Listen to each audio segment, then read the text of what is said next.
Comenzamos al menos presentando. Bueno, como ustedes ya saben, ya he presentado en la anterior mesa redonda en la que hablamos de los procesos más bien históricos, que explicaban posibles vinculaciones entre Canarias y el continente, teorías de poblamiento, y por lo tanto ahora vamos a más enfocados al presente, al actual contacto que existe entre nuestras poblaciones y por supuesto a este renacimiento cultural que se está viviendo tanto en Canarias como en el continente. Así que paso directamente a ustedes, si quieren presentarse y decir un poco los aspectos que pueden conocer para ilustrarnos en esta mesa redonda. Dice el compañero, si quieres. Azul, muchas gracias. Azul a todos en decir, de África. Y yo soy, estamos encontrando muchas informaciones importantes y por eso me interesa también lo que es los guanches, que nos ayudan a comprender y entender los emergentes que vienen en el continente. Por lo tanto, por eso me ha interesado esta conversación y os agradezco infinitamente la invitación. Gracias a todos. Mi nombre, como se me conoce públicamente, es Dada Guanche, el nombre que utilizo para mi faceta artística. Mi nombre de bautizo, de nacimiento, es Carlos. En cualquier caso, pues para mí también de igual manera es un placer, un honor, un privilegio poder compartir este ratito. De igual manera tampoco soy experto. Mi campo profesional está orientado a la educación. Trabajo con colectivos vulnerables en el ámbito de la educación y del cuidado, de la atención. Si bien pues, desde hace muchos años también pues, milito culturalmente a través de la música principalmente, también con la poesía, también a veces me encuentro el rato y realizo algún artículo de opinión. Y bueno, pues como la mayoría de jóvenes canarios en los años 90, pues fue a través del movimiento independentista, en este caso soberanista de izquierda, que vine a saber pues, de lo que era propiamente el mundo nacer, ya que evidentemente aquí en las escuelas nada de eso se enseña y sigue siendo hoy día una cuestión, no diría tabú, pero casi. Evidentemente, mi generación, yo ahora pues, estoy ya entrando en los 40 y puedo decir que ha sido quizás la generación que, sirviendo de precedente y por supuesto de avanzadilla y sobre todo de sopa nutritiva para nuestro posterior posicionamiento cultural, esa generación anterior, como digo, que fue quizás la de los años 70, sobre todo finales de los 70, primeros 80, fue la que, precisamente a través del movimiento político, comenzó a popularizar todo lo que tiene que ver con el mundo amazigh y a relacionarlo con el mundo indígena canario, cosa que al principio, incluso hasta hace muy poco, se había negado institucionalmente de todas las maneras. Pues como te digo, yo también soy un aficionado. Como digo, mi generación quizás es la que ha llevado este tema a un nivel más académico, a un nivel de estudios reforzados, de estudios contrastados que nos permiten tener una base teórica, una base científica, sobre todo a través de la antropología, de la arqueología, a través de la historiografía de alguna manera también. Y en el caso canario, pues es más el rescate de una cultura, no diría muerta, pero diría latente, no tan viva como es en el continente, y por tanto, pues es una aproximación siempre un poco más atrevida y que ha sido posible de asimilar y de fundamentar gracias al ejemplo continental, el ejemplo de los hermanos de la Tamaja continental que han hecho sobre todo pues, en el Rif, en lo que hoy es el Atlas, ¿no? El Medio Atlas, el Anti-Atlas, en la zona del SUS, donde quizás han habido más avances a nivel institucional también, por supuesto el ejemplo Cabilio, y bueno, hemos ido nutriéndonos mutuamente. El claro ejemplo es que el primer Congreso Mundial Amazigh, bueno, donde se constituye básicamente la bandera que hoy día es utilizada en toda la Tamaja como símbolo de la libertad del pueblo amazigh, incluso yo diría de los pueblos imaziren, porque tampoco creo que haya un solo pueblo, sino la naturaleza de esta cultura en sí misma ya es diversa, multicultural, multiétnica, más bien. Como digo, pues nos ha llevado a que la historia de este renacimiento amazigh tenga un papel importantísimo Canarias. Pese a ser quizás un reducto más ancestral de esta cultura, hoy día, como digo, latente, sin embargo, supimos y hemos sabido posicionarnos en un frente de lucha amplio que, como digo, nos ha servido mutuamente a los primos del continente y a toda la gente de Canarias que está interesada por la antigüedad y por las raíces que conforman este pueblo también. Primeramente vamos con lo que ocupa la historia moderna, por desgracia, de la Tamaja, tanto Canarias como el continente, que viene siendo la historia colonial, que en un principio, hombre, no se puede hablar de dominación cultural en el norte de África desde prácticamente todos los tiempos. Han pasado por ahí desde púnicos, romanos, griegos también en algunas zonas concretas, luego los bizantinos como herederos del Imperio Romano y durante tiempo más consistente la dominación árabe y luego posteriormente la dominación europea, parte de Francia, de España, Italia en el caso de Libia, etcétera, y los otomanos incluso, podríamos incluir. En el caso de Canarias tenemos el caso del Imperio Español, ocupando Canarias y, bueno, primero quería pasar porque nos ocupa un poco, sí, nos ocupa bastante más tempranamente en el tiempo la cuestión de la dominación de otros imperios en el norte de África continental. Se lo voy a pasar a Jim, que nos puede contar un poco sobre la historia que conoce él de la dominación de los pueblos así de norte de África, en concreto, tú siendo de Rif, que nos puede contar sobre la presencia de los pueblos y los imperios que han dominado tu tierra y, bueno, de todo lo que tú puedas conocer, que vas contando.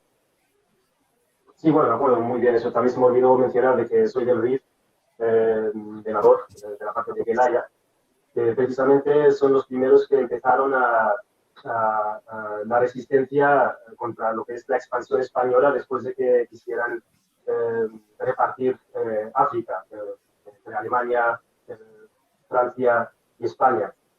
En este caso, mi zona es donde más ha habido relación con otros pueblos del Mediterráneo, sobre todo, como tú dijiste, romanos, cartagineses, fenicios. Y bueno, creo que los cartagineses, o sobre todo los fenicios, no tenían lo que es una agenda imperialista, era más o menos de comercio, de hacer negocios, y por lo tanto el impacto no ha sido tan fuerte. Incluso genéticamente, que es donde más nos esforzamos en buscar lo que son los orígenes de los fenicios en el norte de África, no podemos encontrarlos. Es más, está demostrado de que ni siquiera en el Líbano, que es de donde provienen los fenicios, se han encontrado restos genéticos ampliamente. Por lo tanto, creo que la manera de vivir que tenían los fenicios o su doctrina no les gustaba mezclarse con los demás pueblos, aunque económicamente, lo que es en cuanto a comercialmente, sí que lo hacía. Después, por la parte romana, es muy importante mencionar de que Roma, en el norte de África, estaba más enfocada en la parte de Cartago, que es la que estaba más cerca y donde había más peligro por parte del Imperio Romano. Y por eso las únicas regiones que se encontraban en el norte de África estaban precisamente en Cartago y alguna que otra en Egipto. Por la parte de Mauritania Mexicana, que es de donde yo provengo, los Mauri y también lo que es Numidia, no había legiones romanas. Es más, había más legiones romanas en Europa, por la parte de Germánica, que en toda el norte de África. Y también en el Medio Oriente había muchas legiones romanas y también genéticamente allí han tenido un impacto en el Medio Oriente, por la parte de Levante. Por otra parte, en nuestra parte en el Mauritania Mexicana, lo que sí puedo decir es que buscando los restos genéticos tampoco podemos encontrar tanto. Aparentemente, los reyes mauros, que estaban en Mauritania Mexicana, ellos, por supuesto, estaban bajo el Imperio Romano, pero se encargaban eran reyes, es decir, ellos estaban allí gobernando y aún así pues bajo el Imperio Romano. Es decir, que los romanos no tuvieron un impacto muy fuerte genéticamente o de una u otra manera en el Mauritania Mexicana. Bueno, después de los romanos ya sabemos todos de que empezó la expansión del Islam y allí es donde realmente los emesir tuvieron un problema porque empezaron muchos emesir, bueno, en Tamazgao, pues, el norte de África, algunas poblaciones emesir se convirtieron voluntariamente al Islam, según los datos históricos. Ese es el caso en mi región, en el RIF. No hay ninguna evidencia de que hubiese batallas contra árabes, ni siquiera llegaron allí. Se convirtieron voluntariamente al Islam, aparentemente porque estaban asociados de los bizantinos y de lo demás que cambian del Islam. Por lo tanto, lo que pasó es que los imperios emesir, como los almohades, morávides, usaban siempre lo que es la descendencia profética o árabe para mantenerse en el poder, y así pues muchos emesir empezaron a aclama que son árabes, precisamente para tener una prueba sobre la población de que ellos tienen derecho a gobernar. Como dije, ese es un problema donde empezaron muchos árabes muy pronto a decir que son árabes. Y por eso cuando pasan generaciones, bueno, el primero ha mentido, sabe que está mintiendo, y después su hijo, el nieto, ya no sabe que es mentira, se cree que su abuelo decía que era árabe, que era descendiente del profeta, entonces seguramente es así para él. Por supuesto eso no es así, porque también genéticamente también hemos comprobado de que, sobre todo Marruecos, la región de South Atlas, la gran mayoría son originalmente almerios. Bueno, eso sería un pequeño resumen desde los romanos y los filipinos poco únicos hasta lo que es la expresión árabe, que todavía seguimos sufriendo de ella de cierto modo, porque es un peligro para nuestro idioma, para nuestra cultura. Si los almerios empiezan a hablar solo árabe, con el tiempo nuestro idioma puede desaparecer. Y eso es una de las cosas que estamos haciendo, con todo respeto del mundo, a todos los idiomas del mundo. Para nosotros todos los idiomas son iguales y ningún idioma es mejor que otro. Por eso lo que tenemos que hacer es seguir hablando de Mesir y hacerlo de manera oficial, para que no se extinga. Bueno, eso sería mi intervención en este caso, si tenéis más preguntas. Muy bien, gracias. Bueno, ya que tenemos aquí a Pedro Gasio, queremos saludar a un compañero, y aprovechando que estás aquí para, bueno, si quieres presentarte y entrar en el tema del colonialismo en Canarias, pero por supuesto también en el continente, lo que puedas contar. Pues nada, yo soy Pedro Gasio, ¿me escuchan? ¿Me escuchan? Sí. Soy de aquí de La Palma, y la verdad que este es un tema muy interesante y muy complejo. La verdad que hablamos de miles de años y sintetizarlo en unas horas es complicado. Aunque se intentará, sobre todo, obviamente dando la visión un poco más desde aquí, desde La Palma, intentaré darla desde un punto de vista isleño, desde lo que me compete, lo más cercano a mí. No obstante, en este punto inicial, soy una persona interesada por todas estas cosas aquí de la isla, soy una persona con sensibilidad por la cultura masí, ha sido una parte muy importante de mi vida el reencontrarme con esas raíces. Tenemos noticias de ellas vía las sociedades que contactaron con ellas, desde el principio, por ejemplo, los egipcios, o también sabemos por el propio Heródoto, cuando entran los griegos, por la Cirenaica, y Heródoto visita el norte del continente, sabemos que tenían relaciones con poblaciones subsaharianas, sahelianas, que también sabemos que eso ha sido desde siempre una tónica, tanto depredatoria como amistosa. No siempre ha sido tampoco una cuestión positiva, pero eso pasa en todos los pueblos de la humanidad, por supuesto. Hablamos de pueblos mediterráneos que también tenían contacto con los pueblos del sur de Europa desde siempre, desde la época neolítica. Eso es innegable y eso no se puede. Ahora daré las razones por las cuales ha habido un corte ahí. Hay varias teorías científicas al respecto, ¿no? Hablaba el compañero de los fenicios, que también llegaron y que realmente pues se instalaron allí y pasaron a formar lo que siempre ha ocurrido en la Tamasca. Quizás la última oleada árabe musulmana es la que más ha impactado hasta el punto de absorber la cultura en todo el continente, pero todos los demás pueblos iban llegando allí, se iban mezclando, iban aportando lo suyo, pero la cultura amasí no desaparecía en absoluto, estaba siempre presente. Ellos de una forma u otra se relacionaban, incluso aunque fueran latinizados o lo que fuera, con su cultura madre, y ya les comentaré algunos datos, ¿no?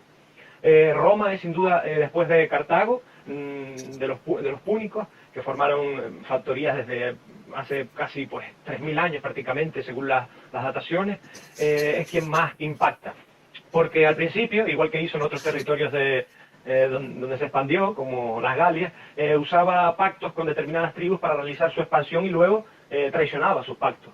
Los romanos divide et impera, eso fue lo que les permitió convertirse en la principal potencia del Mediterráneo. Y esto no fue ajeno en el norte de África. Los pactos primeros con los númidas para eliminar a los cartagineses, y luego su ataque y la destrucción de la independencia, y los protectorados de la zona de Mauritania y demás.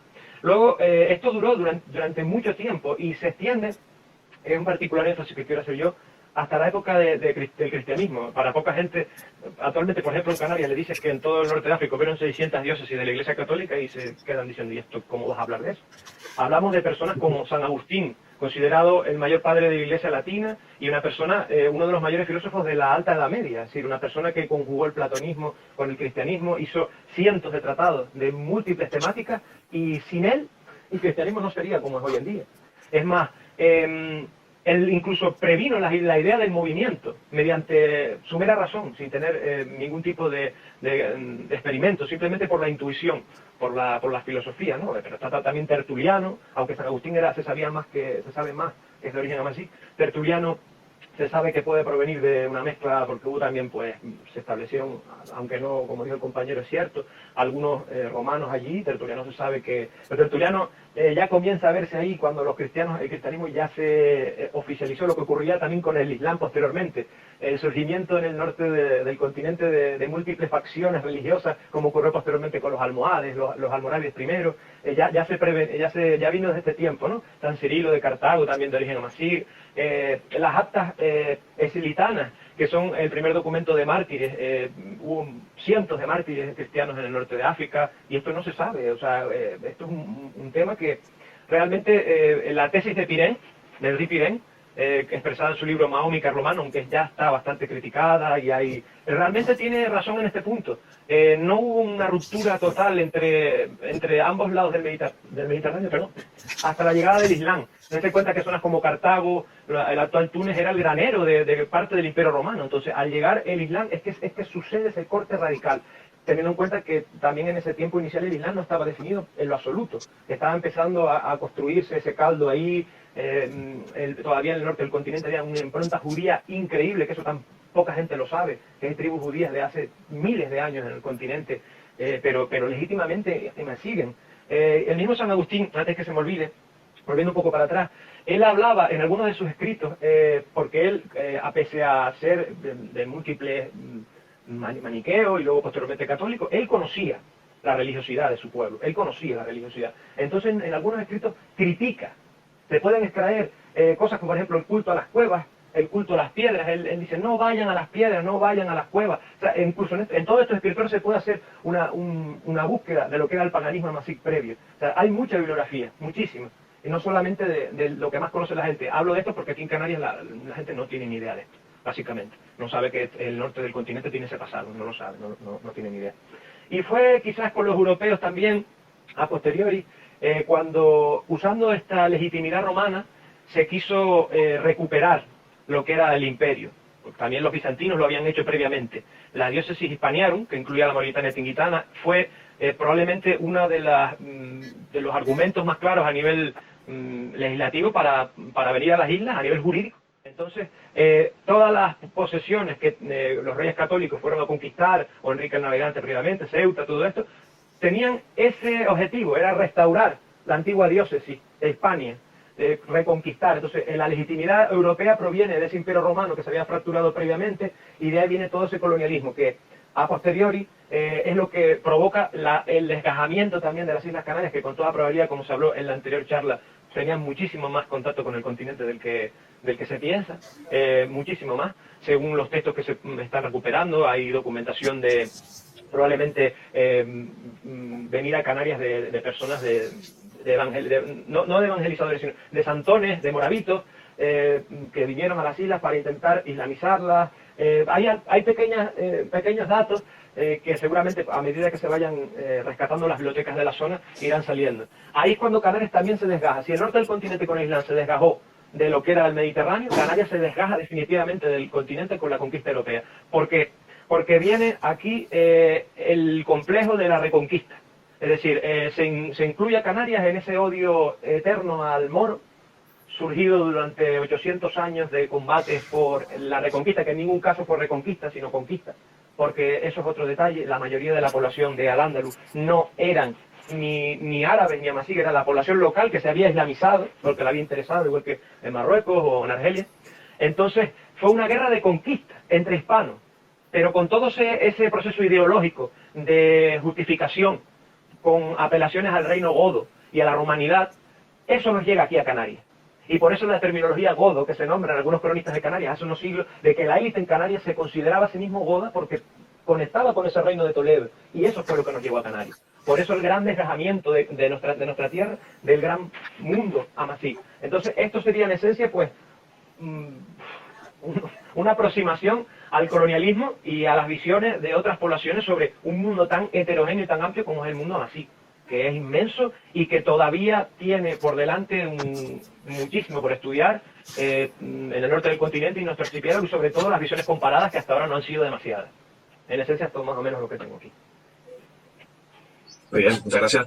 Una respuesta interesante. Y me gustaría pasar al tema de la supervivencia, porque estamos tratando un poco con el helenismo, pero de manera introductoria, porque a lo largo de todo el tema salta la cuestión del colonialismo en los dos lados y cómo lo que ha supuesto para la cultura, además siguen ambos lados. Pero vamos a ver, por ejemplo, qué rastros, qué evidencias de la supervivencia más sí tenemos. Bueno, evidentemente lo tenemos en el continente, sin duda, porque hay lenguas todavía habladas, pero vamos a analizar un poco esa supervivencia en el continente y desde luego en Canarias, que es donde interesa un poco más, si cabe, porque aunque a día de hoy no se habla la lengua se puede hablar, aunque muy tarde, más tarde de lo que se pensaba. O sea, el siglo XVIII a lo mejor había todavía comunidades en Tenerife, en algunos valles, digamos, váyase a saber, pero queremos indagar un poco en esas raíces que vienen a día de hoy, no tanto ya la parte arqueológica porque está ahí y está discontinua, digamos, con el presente, pero sí queremos los elementos, digamos, más continuos que se dan hoy en día, y para eso tenemos aquí a dos personas como Dada y como Olgasio para hablar sobre ello.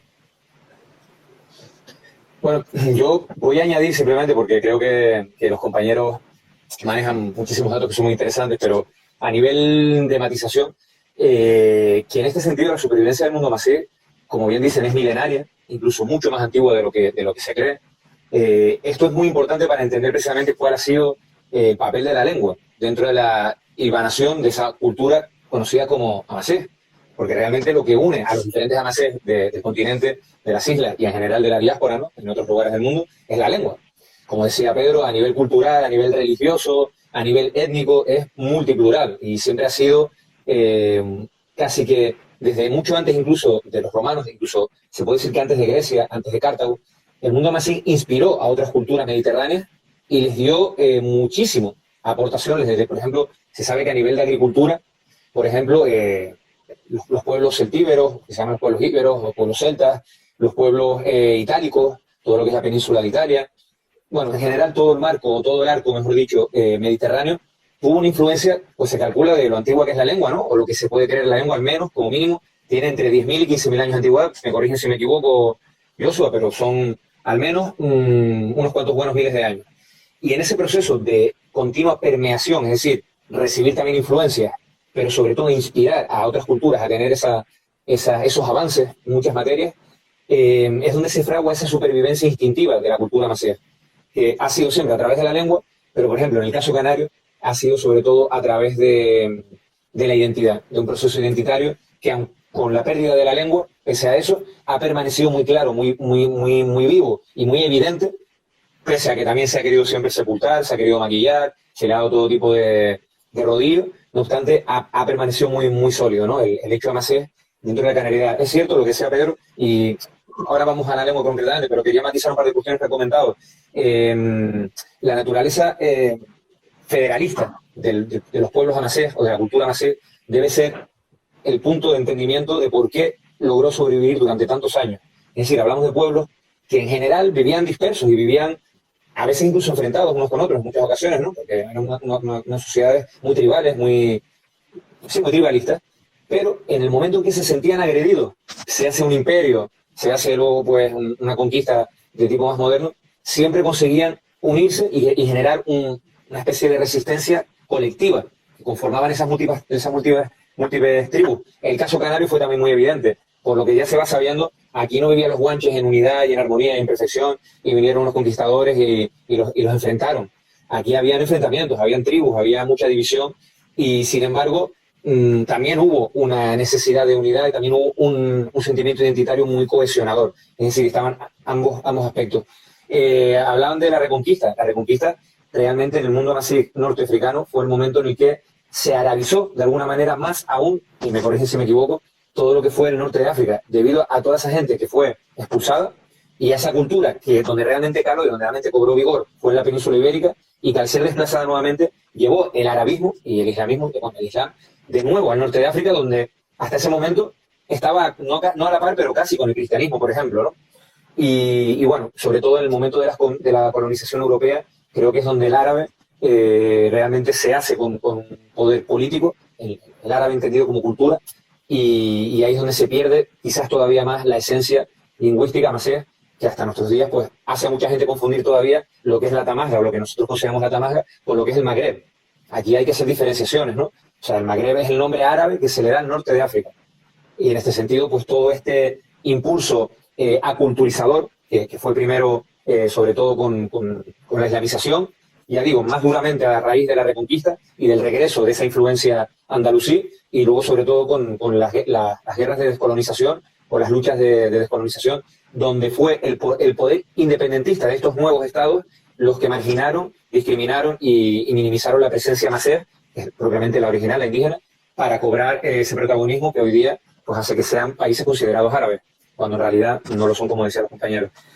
Volviendo pues al tema lingüístico, evidentemente aquí en Canarias, como han dicho, pues es muy diferente a lo que hay en el continente, pero, por ejemplo, la toponimia, para las personas que no están tan familiarizados, o incluso ese renacimiento cultural que hubo en los 70, 80, con muchos nombres que se tomaron y que hoy día forman parte de la cultura popular canaria, pues son claros ejemplos de que pese a la casi extinción de la lengua, o extinción prácticamente oral hablada de la lengua, todavía tienen una fortaleza que es el perfecto testimonio de esa ancestralidad y de esa capacidad casi orgánica que tiene la cultura maciel de sobrevivir.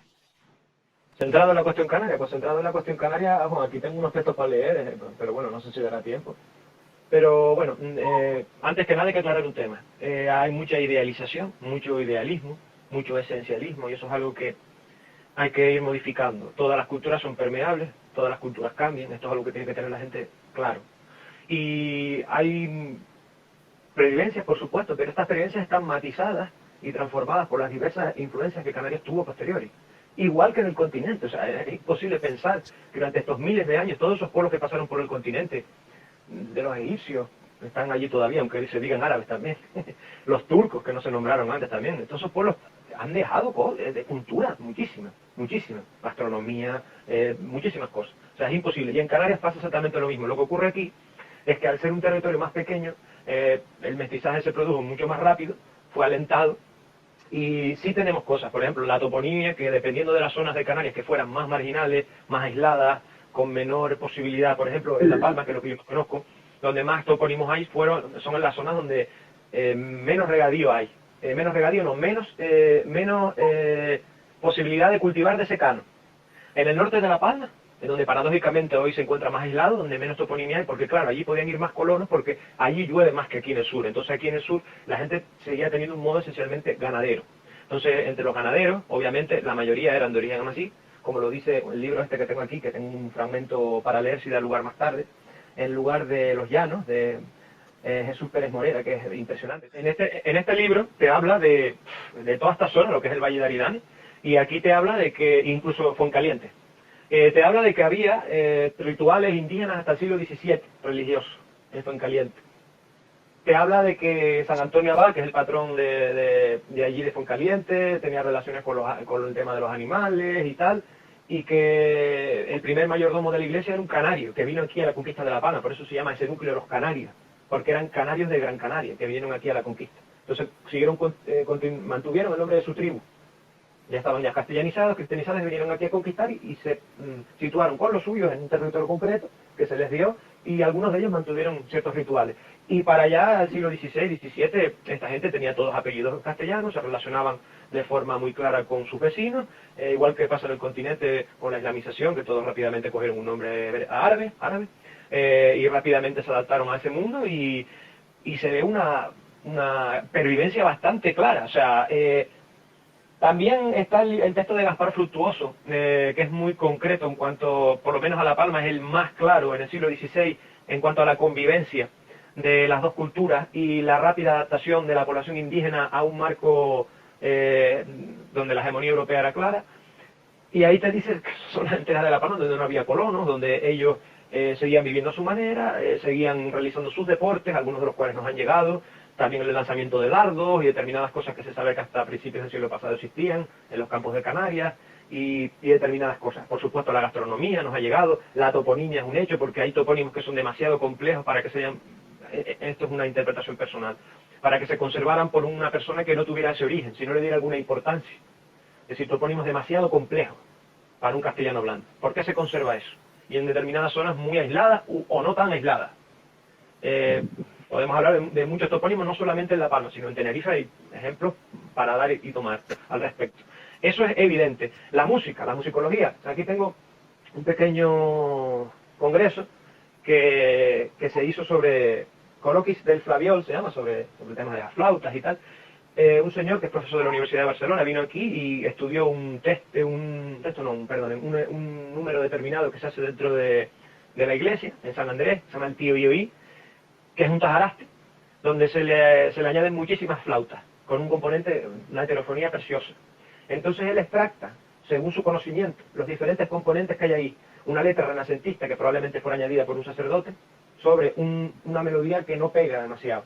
Entonces ahí él ve unas trazas en esas melodías pentatónicas que corresponden a las melodías amasí, pero con otros elementos también posteriores, por ejemplo los tambores y todo ese tema. Pero hay que ser tonto, y repito otra vez, para no darse cuenta que las posibles pervivencias también, si nos llegan, nos han de llegar tamizadas y transformadas por los pueblos, incluso por las personas, esa música de tambor en la cual se mezclan esos elementos que nos quedan, los restos amasícos, de la música europea medieval, con música judía, los tambores, luego la gente añadió acordeones, cuando entró el acordeón, o sea, eso todo va cambiando, pero sí quedan cosas, evidentemente. En el tema de los deportes autóctonos, en el tema de, aquí en lo de Gaspar Fructuoso define claramente el salto del pastor, conocido posteriormente como salto del pastor, que las islas se llaman salto, brinco, lo que pasa es que se estandarizó con ese nombre, para quien no lo sepa, para intentarle, pues intentar crear una homogenización para que no se perdiera. Para eso, por si el amigo no conoce, es una forma de desplazarse por los riscos de las islas con una vara grande, que te permite llegar rápido y sortear alturas bastante complejas. Y ahí habla que quienes lo hacían eran los indígenas en Gaspar Fructuoso, aunque hay gente que duda del texto, evidentemente, porque como es uno de los que más deja claro la pervivencia, de los que más duda, pero ahí define cómo esta gente saltaba y se posaba como si fueran aves. Estoy parafraseando, pero ya luego el texto te lo envío con más detenimiento. Ahí define esta práctica vinculada en concreto a las poblaciones indígenas. También el silbo se vincula claramente a las poblaciones indígenas. Lo que pasa es que luego se cambió el idioma. Es lo más probable que pueda haber ocurrido. Los toques de tambor, ya les digo, hay una transculturación donde se mezclan elementos amasí con elementos ya medievales, judíos, una mezcla ahí variada, pero se puede entresacar algo. En la gastronomía el rey fue el gofio, que se come en Marruecos, se come en Argelia, se come en todo el norte del continente, se come en toda América Latina llevada por los isleños, y era la comida básica, hasta el otro día en Canarias, lo básico, hasta el punto de que aquí en La Palma había un dicho que se decía que el pan es para los enfermos. O sea, que el pan se usaba muy poco, lo que comía aquí la gente del campo era más bien el gofio. Era la gastronomía general. Los usos de... Sí. No voy a responder a un compañero que nos escribe por aquí, porque vamos a utilizar también un poco el chat, que la gente nos envíe preguntas y demás. Aquí alguien nos pregunta si se calcula, cuánto se calcula que perduró el son amasí, o sea, la lengua amasí en Canarias, hasta qué periodo más o menos, hasta qué año. Se ha mencionado en bastantes escritos que posiblemente en Tenerife fuera el último núcleo conocido, eso sí, documentado, en el que se pudiera haber hablado hasta el siglo XVIII, si mal no recuerdo. Buscaremos la referencia luego para ponerlo. ¿Qué nos puedes ¿alguno de ustedes conoce un poco más sobre este aspecto, si hay una documentación fidedigna de núcleos con Valle San Lorenzo? Hay una referencia de Valle San Lorenzo. Sí, al lado de donde vivo yo. Y Arizona, que fue una región bastante pastoril y rústica hasta presente todavía, quizás muy poco colonizada. Y desde luego en Guía de Isora se recupera una frase, se recupera una oración que en el canal de Tagay que incluimos en las muestras de lengua canaria, que fue recogida en el siglo XX, a mediados del siglo XX. Lo pondremos también como referencia. Pero se consiguió al señor Don Viterio, un tal Don Viterio, pastor de Guía de Isora, que pudo recordar todavía, transmitida de generación en generación, una oración guanche, y la cual ha sido analizada etimológicamente y tiene todo el sentido del mundo. La tenemos aquí para aquellos que estén interesados. Me gustaría pasar a Jim, porque siguiendo dentro del tema de la pervivencia en sí, es cierto que se puede decir que en los primeros siglos de la conquista musulmana del norte de África, como hubo un ir y venir, una serie se consiguió regular un poco la conquista árabe de todo, aunque la mayor parte en una serie de dinastías que llegaron incluso a fundar un califato como el de los almorávides o el de los fatimíes, que ocupó hasta Siria. Consiguió conquistar Egipto, entrar en Siria y toda la zona de Levante. O sea, que llegaron a ser bastante poderosos. Pero digamos más bien que la profunda arabización realmente, donde empieza a regular un poco la cultura masí, que a partir de la llegada de los Banu Hilal, que vienen directamente de la península arábiga, donde incluso ahí fueron bastante problemáticos. Creo que atacaron o saquearon la Kaaba, incluso, que es algo absolutamente incomprensible para un pueblo musulmán árabe, y llegaron al norte de África, y aquí se produjo a partir de ese entonces una mayor arabización, digamos, cuando desaparecen también las grandes dinastías de los idrisíes, por ejemplo, que si mal no recuerdo podía ser de origen senata, rifeño, al fin y al cabo también. ¿Nos puedes contar un poco sobre esa historia y dónde se nota la mayor diferencia entre la primera SMS y cuando empieza la mayor realización? De acuerdo. Bueno, en este caso es cierto que suelen decir que el primer imperio o primer gobierno de Norte de África que fue de origen islámico, el Emirato fue el Idrisí, pero eso no es correcto, porque el Emirato de Nekor estaba precisamente en el norte de Marruecos, por la parte, digamos, desde Oujda Nador hasta Tetuán. Digamos, eso era un emirato que se formó 80 años antes de los idrisíes. Es decir, esta información incluso los marroquíes no la suelen tener en cuenta, y es muy importante mencionarlo, porque siempre se suele decir de manera general de que el primer imperio o el primer, lo que es emirato musulmán fue los idrisíes, que son los correctos. El emirato de Nekor incluso tiene una influencia anterior al Islam, es decir, podemos encontrar escrituras romanas donde está escrito en piedra Nekor, Nekorai, en la parte norte del Rif mismo. Muy importante, y espero que pongan atención aquí los oyentes, y es que en cuanto a lo que es la conquista del Andalus, esto fue por parte de los amazigh del norte de Marruecos, del Rif. Esto ya está comprobado genéticamente y se ha comprobado en la Universidad de Santiago de Compostela, en La Coruña, y también se ha publicado en la revista Nature, que es la revista científica más rigurosa en este aspecto. Y es que el 11% de la población española tienen orígenes amazigh del norte de Marruecos, es decir, del Rif. Y la segunda población que más ha influido en la península ibérica son los judíos sefardíes, llegando hasta un 20%. Los amazigh del norte de Marruecos, de Rif, influyeron y siguen estando allí, es decir, forman parte de la genética española actual. Son los amazigh, porque Tarek ibn Ziyad, cuando invadió, más o menos, según la historia también de Icar o de David, en cierto modo, por lo tanto, fue con un ejército de moros de Rif, y estos moros no fueron inmigrantes como los de hoy en día, que van con sus mujeres. Estos fueron solos y se quedaron allí, en el Andalus, y formaron una comunidad siendo parte del Andalus. Es decir, que en las próximas generaciones ya se sentían como andalucíes, es decir, andaluces. Uno de estos sería Ibn Firnes, el padre de la aeronáutica. Este es un nieto de los primeros amazigh del Rif que fueron al Andalus a ayudar a los ibéricos en ese tiempo, ¿no? Por lo tanto, eso es muy importante mencionarlo, porque mucha gente todavía cree que el Andalus era árabe, mucha gente cree que estuvo ocupada por árabes, y esto es totalmente incorrecto, repito, es totalmente incorrecto, porque hoy en día, según los estudios genéticos por universidades, y ya te pasaré el link y lo puedes publicar aquí para que lo vea la gente, y que no hay restos árabes de la península ibérica, de la península arábiga en el Andalus. Anteriormente, algunos se creían que lo que es el haplogrupo J, pero ese también, ahora mismo, hoy en día, podemos diferenciar los J de los judíos y el J de los árabes, y resulta que no eran árabes, eran judíos de Basile. Por lo tanto, eso es muy importante mencionarlo, y que el idioma árabe era como una lengua franca durante el Imperio Islámico, donde pues tuvo un auge en cuanto a ciencia, pero incluso el idioma árabe mismo fue perfeccionado por persas y por amazigh, simplemente porque eran musulmanes y querían conocer más el Corán, que estaba en el idioma árabe. Por lo tanto, por favor, no olvides de que el Andalus fue dominado, y en este caso al fin y al cabo habitado por amazigh del Rif, y esto está comprobado científicamente, y os lo mandaré. En cuanto a las tribus árabes de Banu Hilal, sí, es cierto de que en la península arábiga normalmente todas las tribus tenían su jefe o su emir, y estaban organizadas, y siempre que querían hacer algo lo hablaban entre ellos, y siempre lo que es el jefe de esas tribus se encargaba de mantener la paz en toda la península entre ellas.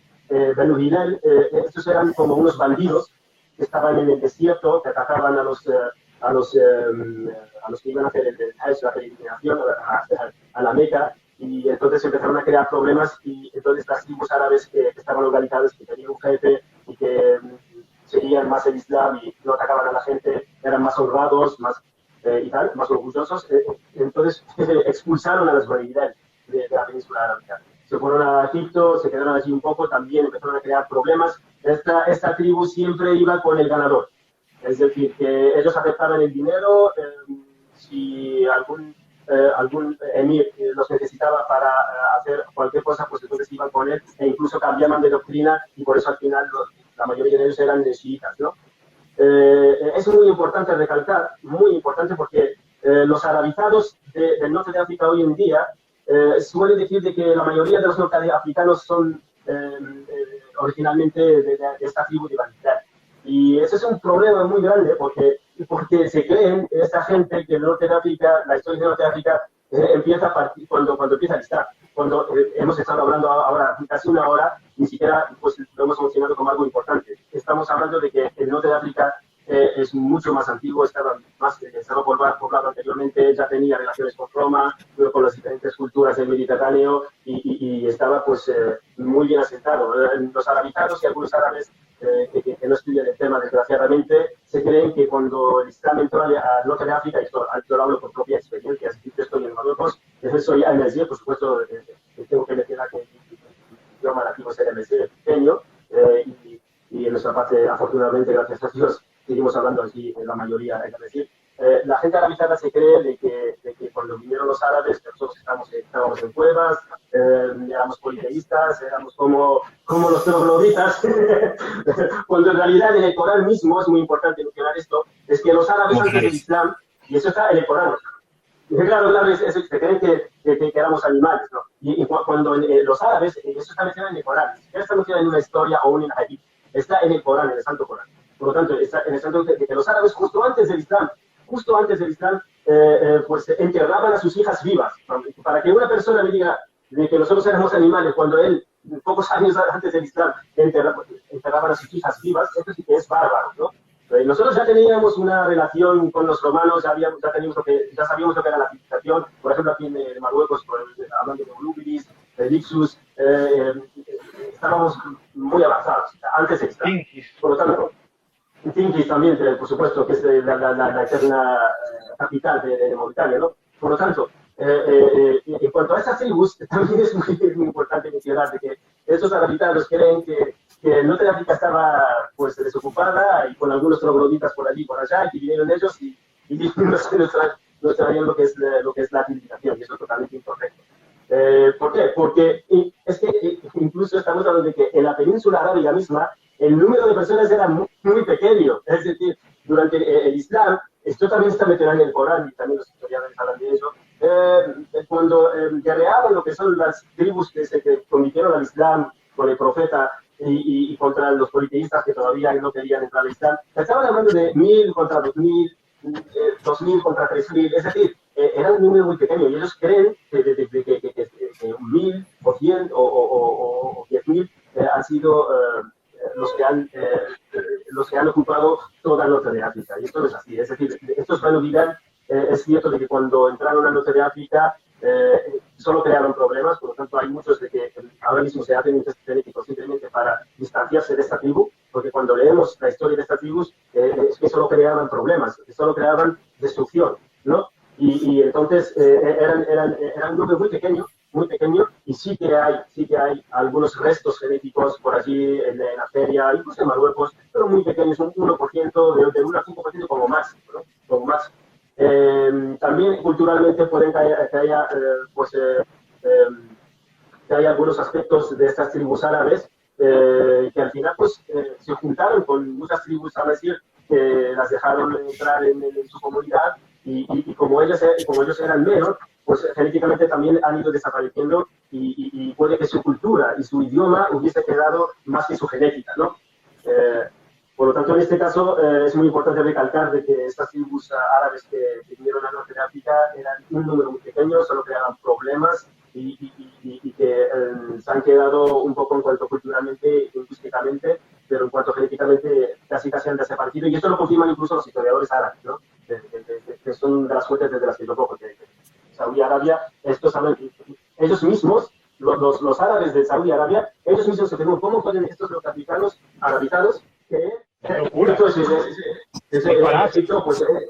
Claro, eso es un problema muy grande y genéticamente también, por eso siempre menciono la genética, porque gracias a la genética ha resurgido lo que es la identidad del Mesías, gracias a Dios. ¿Por qué? Porque mucha gente de que ha perdido lo que es la cultura Mesías cuando se ha hecho el test genético, el test de ADN, entonces, como la mayoría de los que se suelen hacer el test son gente educada, que ha ido, que sabe interpretar lo que son los hechos históricos y genéticos, pues han dicho, mira, pues al final, sabes que yo soy el Mesías, simplemente soy arabizado, no tengo ninguna relación con la península arábica en cuanto a genética, ¿no? Y también es muy importante, como vosotros dijiste, todos vosotros, es increíble, sinceramente, yo como Mesías también me sorprendo cuando veo como durante miles de años, como egipcios, romanos, cartagineses, fenicios y tal, han estado en nuestra parte mediterránea y aún así seguimos conservando nuestra cultura, nuestro idioma, sobre todo en mi zona, en el Rif. Es increíble cómo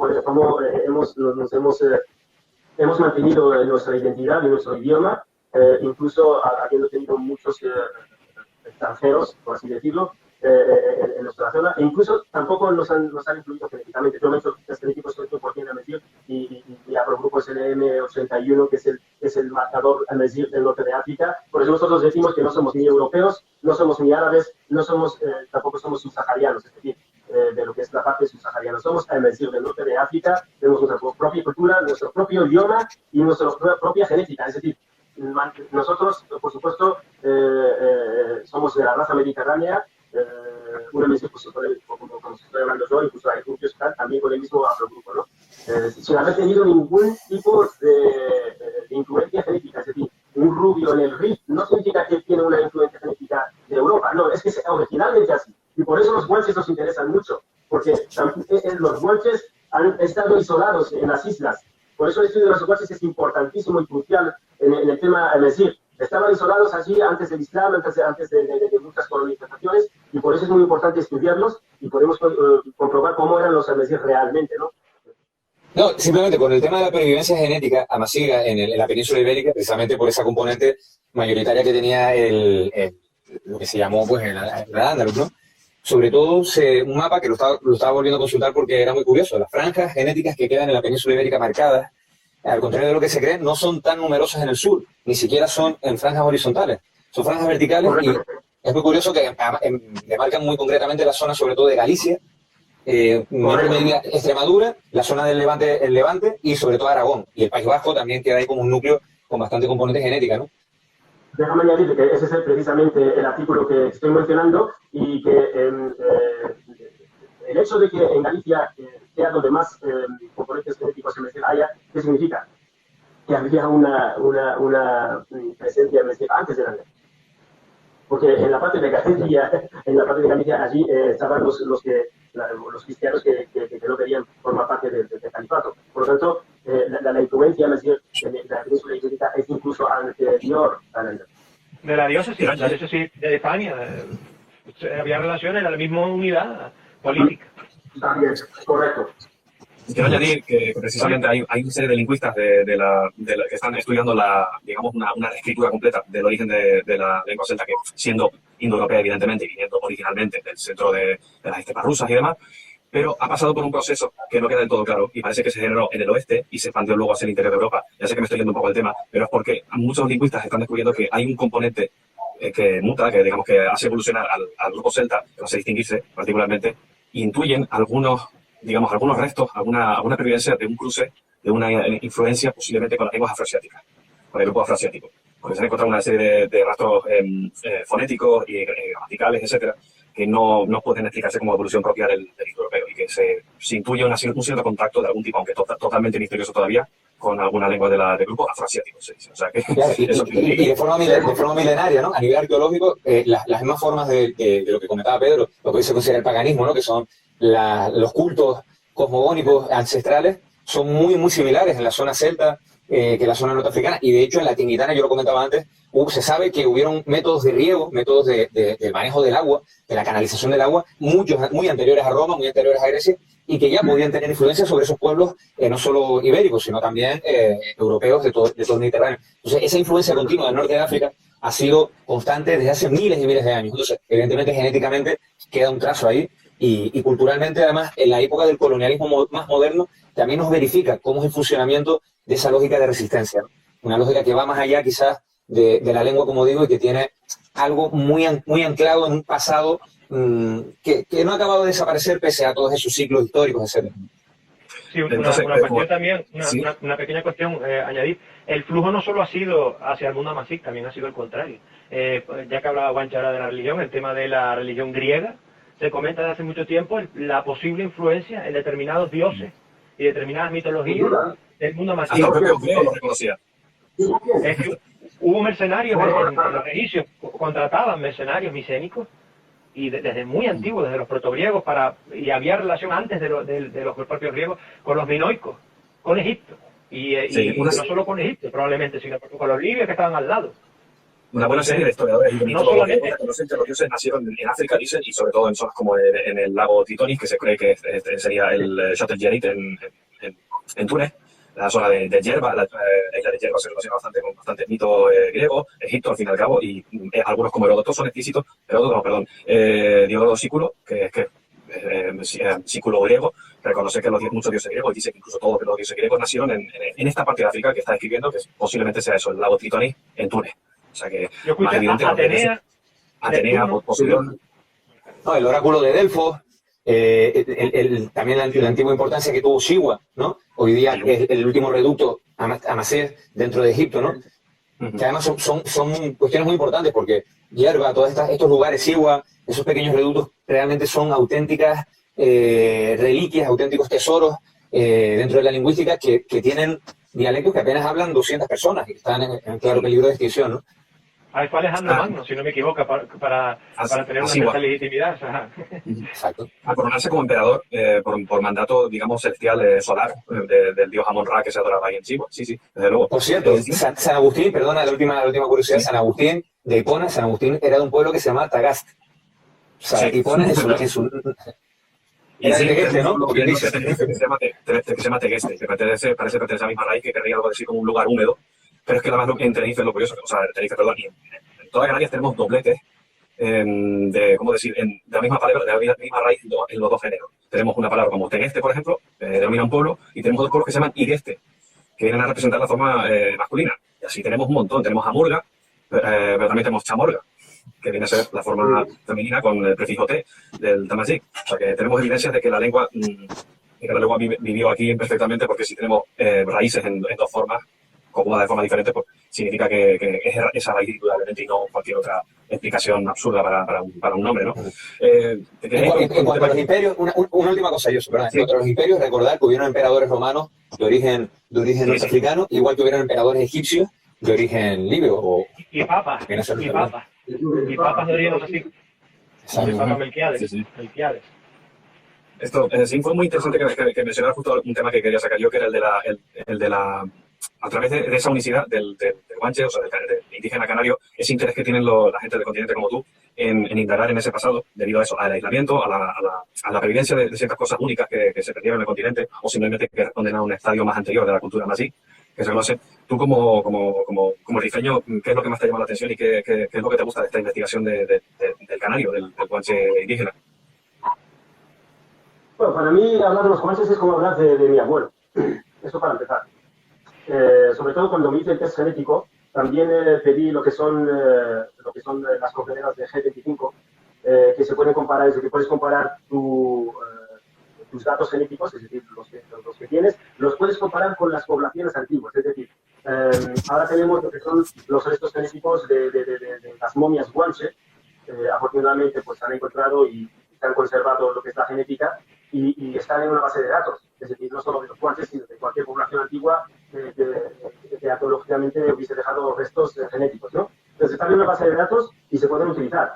Es decir, yo cuando hice este test los comparé con las civilizaciones antiguas del Mediterráneo, incluido los guanches, y soy casi idéntico a una momia guanche. Es decir, que mi genética es idéntica a los guanches, es decir, que estaba lejos de los humanos, lejos de los humanos, de los públicos. También puedo compartir, si puedes, después te envío lo que son mis resultados genéticos y los puedes compartir el vídeo. Es decir, en cuanto a públicos o romanos o fenicios, estaba lejos, la población con la que yo más relación tenía, la población antigua eran los guanches. Por lo tanto, es muy importante para mí. Como dije, es como hablar de mis ancestros. En cuanto al Rift, todavía esto no se ha demostrado. Yo siempre sigo los pasos de los científicos que hablan del tema y me gusta su honestidad en cuanto al tema y sinceridad. Es decir, nunca podemos afirmar algo al 100%.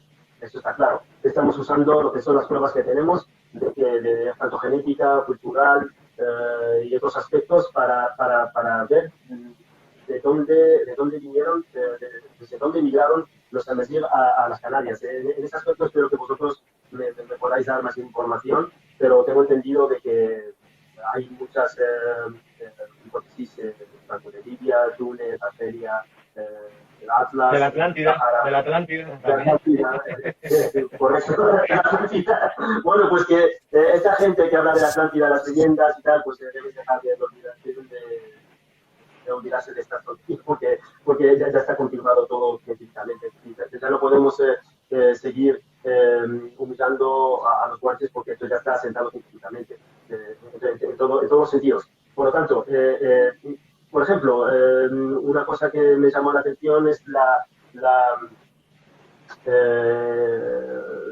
lo que es los esquejes de los higos, ¿no? Normalmente eso se encuentran en las Canarias. Y que yo sepa, solo se encuentran en la parte mediterránea, del norte de África. Por lo tanto, eso significa que algún pueblo del norte de África lo trasladó por esqueje a las islas. Sí, esto es una cuestión muy investigada, sí, porque eso además mostraría una colonización, o sea, un poblamiento voluntario, o por lo menos muy planificado, de las gentes que vinieron a las Islas Canarias en cualquier época, lo mismo si fueron la primera oleada, la segunda, la tercera. En cualquier caso, hubo una gente que se trajo en sus barcas, en unas barcas de un cierto calado para transportar ganado, además hay que tener en cuenta. Ganado no muy grande porque no hay toros, pero sí que se pudieron transportar cabras perfectamente. Y se pudieron traer esquejes de plantas como el higo, la higuera, de la variedad además que no se puede plantar de semilla. Se puede, sucede naturalmente, pero es muy difícil replicarla a través de semilla. Y de la viña también.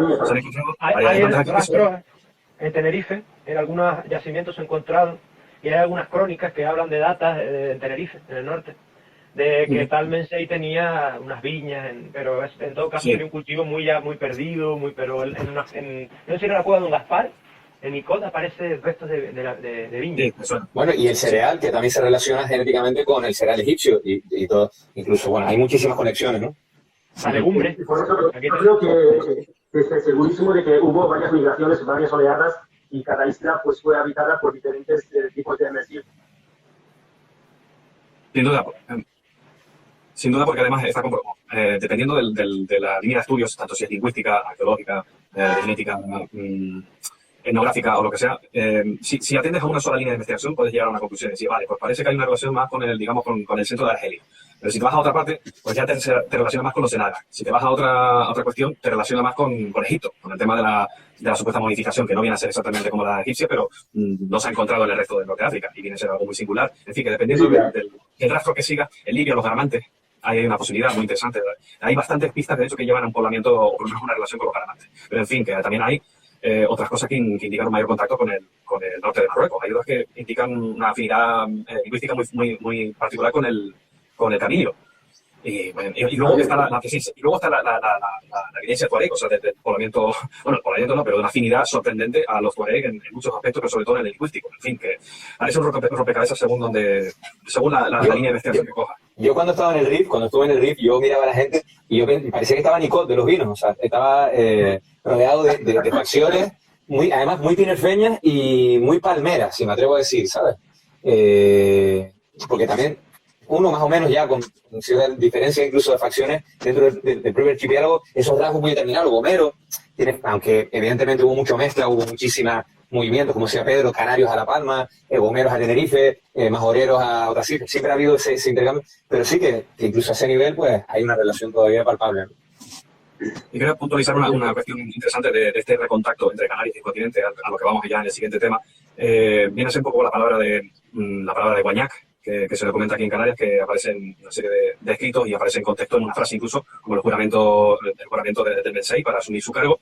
La guañac se traduce perfectamente en ese texto, además, en la crónica, como referente a la comunidad, un concepto así parecido como la cosa pública o la república.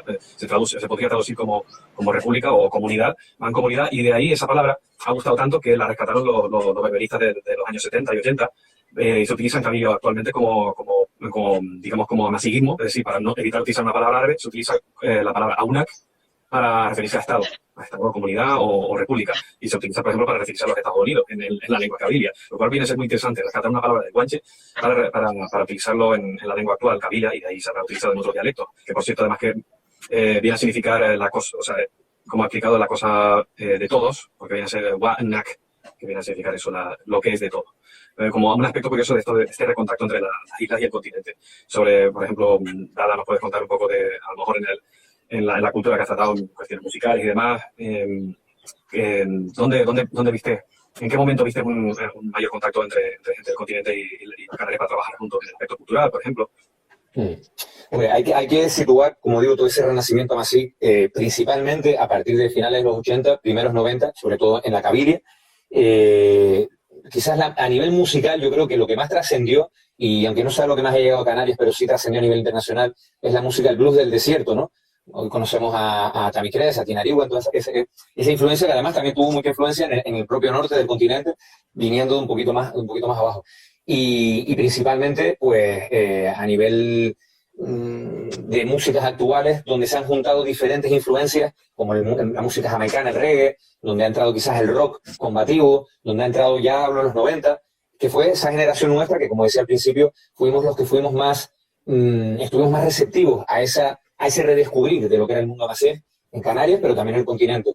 Y sí que es verdad que a partir de los años 2000, sobre todo, también con ese nuevo auge que hubo en Marruecos, esa renovación, ¿no?, de todo lo que fue la cultura amazigh dentro del Estado marroquí, que obligó incluso al Estado marroquí a abrirse a la normalización, por lo menos, del mundo amazigh, porque tenían enfrente a un enemigo muy temido precisamente por la cuestión de no tenerlo localizado, de no tenerlo en un lugar políticamente concentrado, ni siquiera en partidos. Todavía hoy no existe un partido genuinamente amazigh. Entonces, ese miedo, que lo vivió muy bien Hassan, lo vivió en sus tripas en tu pueblo, ¿no?, ahí en el Rif, lo vivió como realmente fue rechazado a piedras, nunca fue aceptado y nunca fue reconocido. Desde la época de Abdel Karim, ¿no?, que ya, incluso con los españoles, que es otra historia que es muy interesante, que es muy interesante sobre todo porque habla mucho de... Sí, exacto. Mucha gente no habla solo conoce a Abdel Karim, pero está Amesian, que fue de la crisis de Barcelona, Amesian, que fue el que creó la crisis de Barcelona y casi se echa a perder la película por las batallas que tuvieron a partir de 1909, ¿no? Sí, exacto. Pues sí, continúa, por favor. No, bueno, básicamente toda esa influencia de músicas que venían de otros lugares del mundo, que calaron sobre todo en Marruecos y en el norte de África, y en Argelia, perdón, que son donde más hubo... Es en ese fermento amazigh renovador, ¿no?, de finales del siglo XX, donde hubo toda esa catálisis. Y ahí es donde nos encontramos. Yo creo, a tu pregunta, Joshua, que principalmente ha sido una ida y venida continua a través del mundo del rap, a través del mundo del reggae fusionado, a través del mundo del rock, donde ha habido esa especie de autorreconocimiento mutuo continuamente. Evidentemente, en Canarias, por nuestra particular situación política, geográfica y sobre todo social, hemos sido quizás mucho más receptivos a esas influencias de lo que han podido ser ustedes con respecto a nuestra cultura archipelágica, ¿no?, porque estamos más confundidos con lo que es el mundo europeo o lo que es la cultura española. Pero yo cuando he estado presente allí, por ejemplo, sobre todo en el Rif, donde tengo amigos, por ejemplo, de Grupo Agraf, ¿no?, Nasser, que es un gran luchador. Sí. Exacto, estuve ahí con ellos.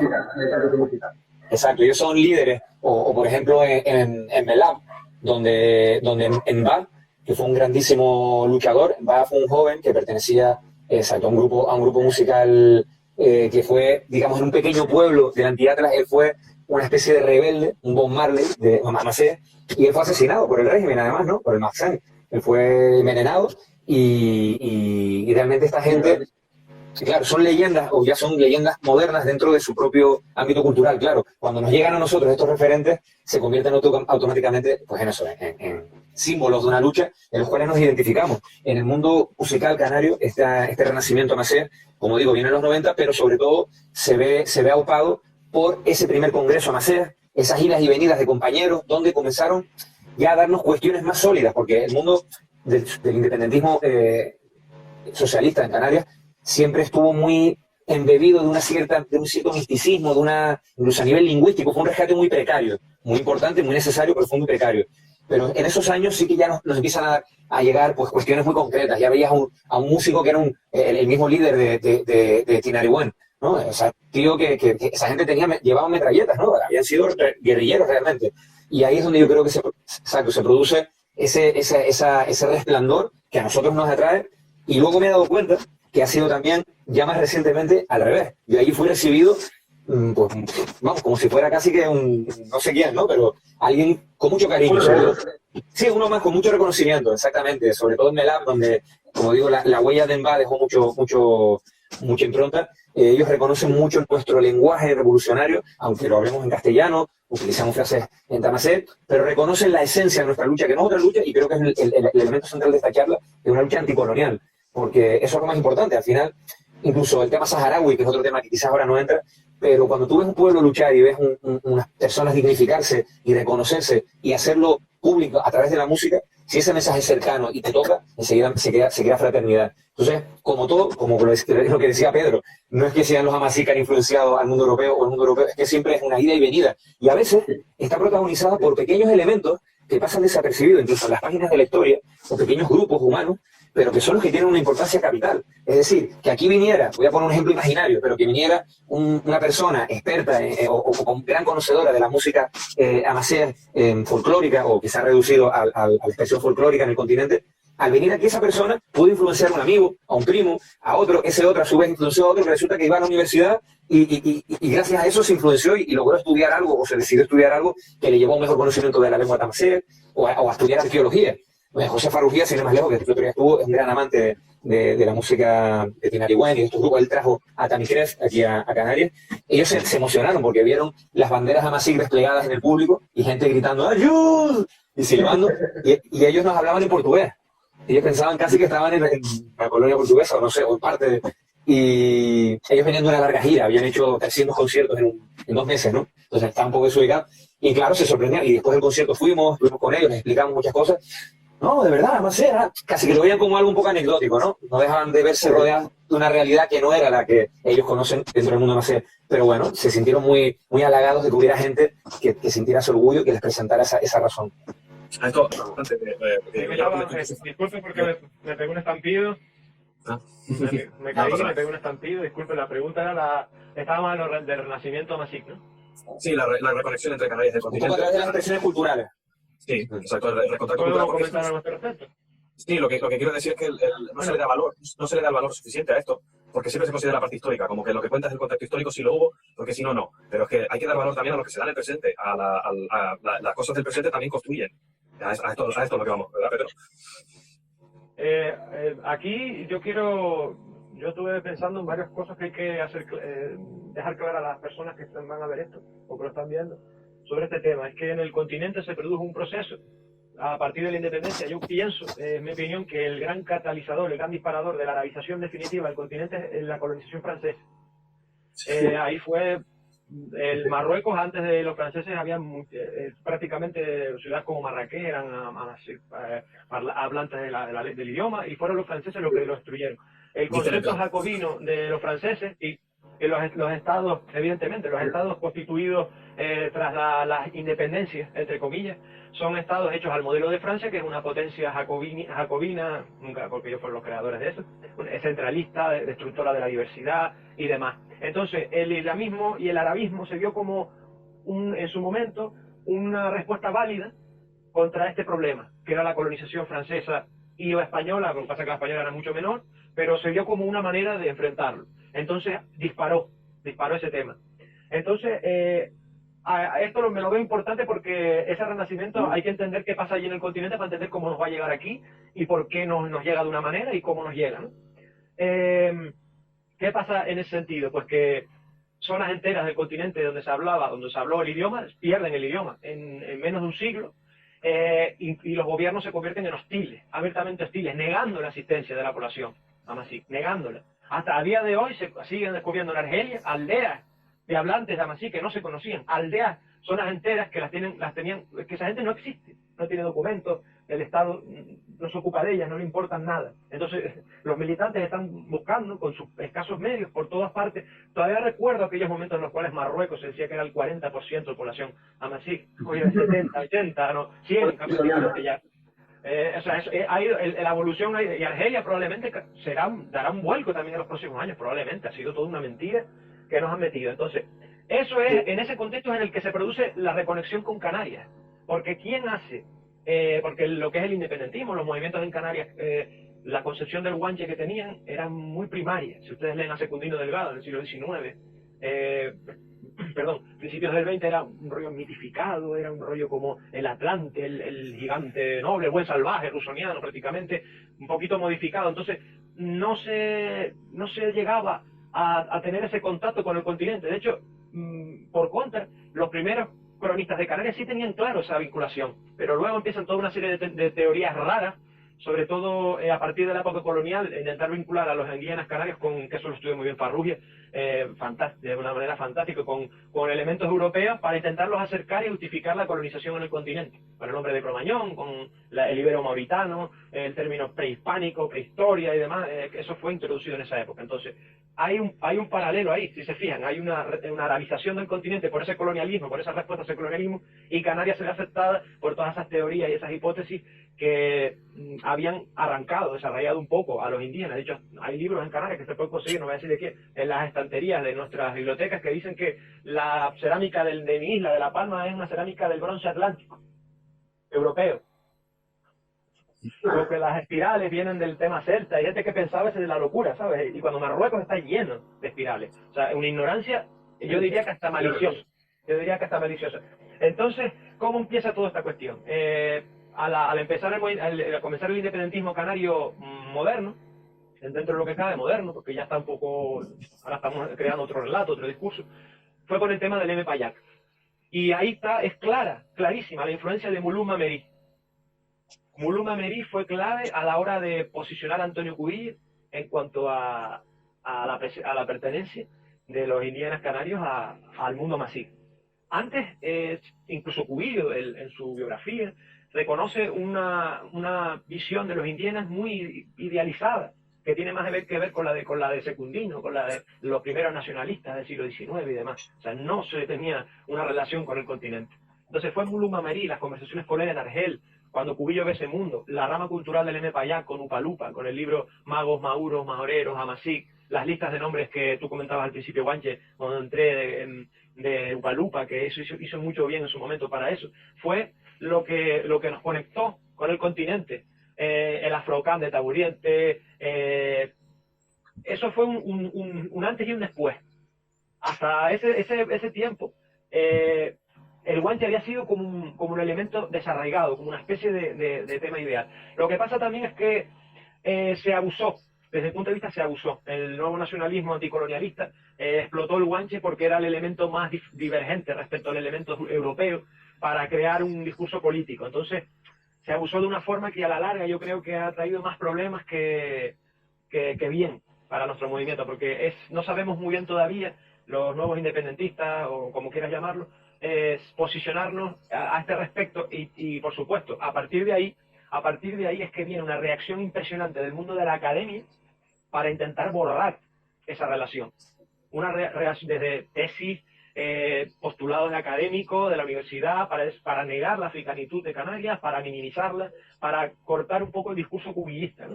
Ese discurso de la tricontinentalidad que no se sabe muy bien qué es eso, en el cual lo que prima es Europa o América y África es como, ay, sí, es verdad, estamos ahí. O esos discursos de que Canarias está... Como una Exacto, Canarias está en una placa atlántica que no existe. Incluso han bichado a nuestro pueblo hasta el punto de que reniega de la geografía. Ese discurso de la placa atlántica, cuando Canarias está en la placa continental africana, no existe una tal placa atlántica. Incluso la gente, para intentar renegar de África a raíz de renegar del cubillismo, del neoafricanismo ha llegado a niveles de ridiculez intelectual. O sea, entonces hay una pelea, estamos en un combate ahí que todavía no, ese africanismo y ese contacto con el continente no ha terminado de calar. Una gran parte de la población reniega, pero como si fuera de la peste. Nosotros todavía no sabemos, no tenemos un contacto claro con el continente, ni siquiera vía especialistas. Los especialistas canarios no se relacionan con el continente, no trabajan. Esto fue mencionado por Farrugia, precisamente. Esto fue algo que Farrugia mencionó en anteriormente. Incluso Carles se ha dado cuenta en sus investigaciones de la Universidad de Barcelona, se ha dado cuenta de que falta contacto con el continente, investigaciones lingüísticas y mucho más geográficas. De hecho, me atrevería a decir, chicos, que precisamente es a través de la música y de la cultura, sobre todo de la música, porque es la que mejor se movía en esos momentos. Seguimos hablando de los 90, también con el movimiento aquí que encabezó a Sarú, que aportó mucha de esa nueva dinámica que rompía con el cubillismo precisamente a través de integrar elementos ya contrastados y más serios, más sobrios. La investigación, no gran parte, pero una parte importante de la población sobre estos temas. El panafricanismo, todas estas cuestiones habían quedado relegadas a un mundo sectario, un mundo muy reducido, como decías, que hizo mucho bien, porque no dejó de ser la generación que nos legó un conocimiento y sobre todo una inercia, pero también hizo mucho mal, pues muchas cuestiones que se hicieron como se hicieron.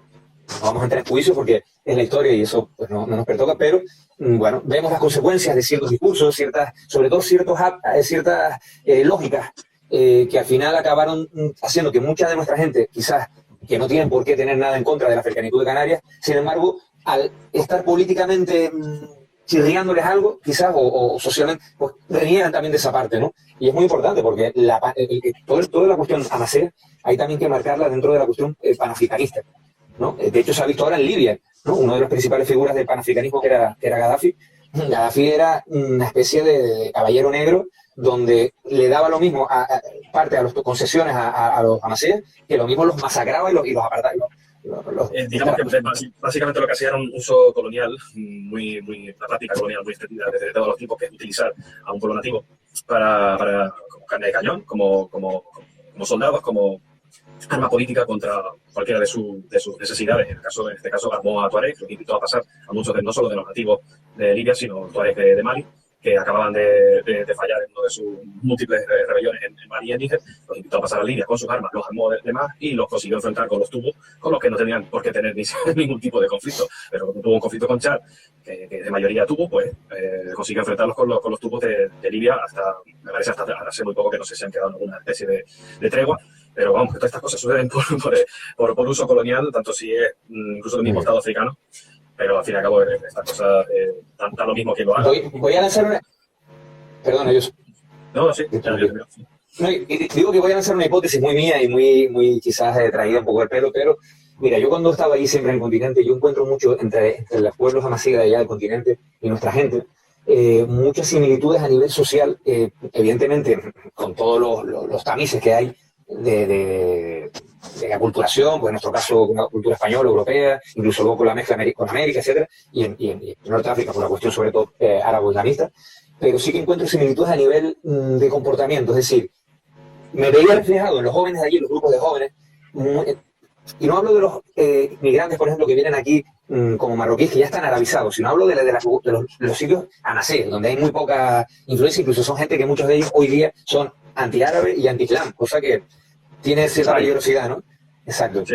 Entonces sobre todo la gente que consiguió pasar al continente, en Cataluña, en Francia, en tiempos más recientes, en el País Vasco, que esa gente sí se posicionan ya porque su vida ya no corre el mismo peligro que cuando están en su pueblo, ¿no? O por lo menos su familia y tal. Pero bueno, a nivel de comportamiento, como digo, somos, en resumen, ¿en qué nos parecemos? Que somos muy tribalistas, somos muy de hacer grupitos, pero a la vez somos muy competitivos. Los chicos nos estamos continuamente picando a ver quién salta más, a ver quién gana la lucha, a ver quién tal. Y en ese sentido creo que ese componente, como digo, que es milenario y que tiene un elemento, sin ánimo de idealizarlo, pero sí identificable, creo que define precisamente la lógica de la resistencia de esa cultura nazi. ¿Por qué? Porque mira lo que pasó aquí en Canarias con el colonialismo europeo. Aquí realmente se ganó una guerra, o los europeos ganaron una guerra gracias precisamente a las diferencias internas. Los guimarenses seguían considerándose una nación hasta el siglo XIX, o sea, prácticamente ellos mismos, ¿no? De hecho, aparte del Valle de San Lorenzo, en Candelaria resistió de forma viva la cultura hasta bien entrado, como decía, el siglo XVIII, ¿no? Y en ese sentido creo que esa naturaleza del mundo amasí, con sus múltiples facetas, influencias, etcétera, idas y venidas, creo que habla mucho de esa resistencia, ¿no? Y esa cualidad de ser una piña cuando lo hemos necesitado, pero a la vez ser muy reactivos y muy enemigos de nuestros propios hermanos cuando también se ha dado la oportunidad, ¿no? Y esto también nos habla de los movimientos políticos, sobre todo en el momento reciente en Canarias, cómo pese a que tenemos mucha más formación, tenemos muchas más aportaciones, tenemos mucha más conocimiento y cultura, sin embargo estamos más divididos que nunca en ciertas cuestiones, ¿no? Y no sé, es quizás una hipótesis, pero creo que eso sí prevalece en el mundo amasí. Sí, yo creo que también somos un poco atravesados, usando la expresión canaria, y sí, entiendo yo que de esa división, el nunca haber existido un poder político que aunara todo el territorio y toda la cultura o el mundo amasí, o por lo menos partes relativamente amplias de ello, con esta visión, no con una visión de ser un Estado o bajo Roma, o protectorado de Roma, o una dinastía islámica, sino un lugar que considerara esta cultura. Nunca lo hubo, nunca jamás. Más bien ha sido una sociedad tribal, muy dividida, con todos esos complejos, y eso en Canarias llegó hasta hace poco, en cierta medida, salvando las distancias, porque tampoco podemos hacer estos triples saltos, pero yo entiendo lo que quieres decir perfectamente, en el sentido de que de un pueblo a otro te machacaban, ¿sabes? De un pueblo a otro. O sea, te enojaban, ¿sabes? A 2 kilómetros, ¿sabes? Por simplemente ser, esto era un salvajismo tremendo. Y no era por un tema de menor o mayor capacidad, sino yo creo que era incluso cultural, por temas de recursos, por temas de cuestión de competitividad, de ver cómo, ¿sabes? Era una cuestión incluso de relaciones personales. Y de uso político también del poder dominante, tanto allá como aquí, el que utiliza, como comentado en el caso de Libia. Muy bien. Por eso estamos enfrentados entre islas, por eso tenemos una lacra nacional como es el pleito insular, utilizado por las altas esferas y no realmente algo descriptivo de las relaciones que podrían haber tenido el pueblo bajo. Pero en fin, eso ya sabemos la historia que tiene, y la cura para todo esto, y también para a grandes rasgos, para un aspecto más general, es el internacionalismo. Es contactar, dialogar, abrirse y no pensar en las fronteras en el momento de hacerlo. Porque si pensamos en las fronteras coloniales es absurdo que estemos hablando de amazigh argelinos, libios, egipcios o españoles, porque eso no tiene ningún sentido. Si hablamos en términos de amazighismo, de cultura amazigh, eso no tiene fronteras. Y que se lo pregunten a los tuareg, que son la misma cultura que viven divididos en 4 o 5 estados, con fronteras creadas por los franceses. Entonces, eso no tiene ningún sentido, ¿verdad? ¿Quién le pone fronteras a un desierto? Decía un tuareg en una película. Así que... Pues por eso ligaba mucho el movimiento panamaziguista con el movimiento panafricanista, que ya existe con anterioridad a las luchas de independencia, ¿no? Clan Nkrumah, propio Haile Selassie, qué sé yo, Jomo Kenyatta, toda esta gente tenían una noción que fue además, como decía muy bien Pedro, la que luego quizás también Cubillo también se nutrió por esa parte, ¿no? La creación de la Organización para la Unidad Africana, donde además Canarias tuvo representación y donde estuvo muy cerquita de ser reconocida por esa comunidad como un territorio con derecho a su propio gobierno.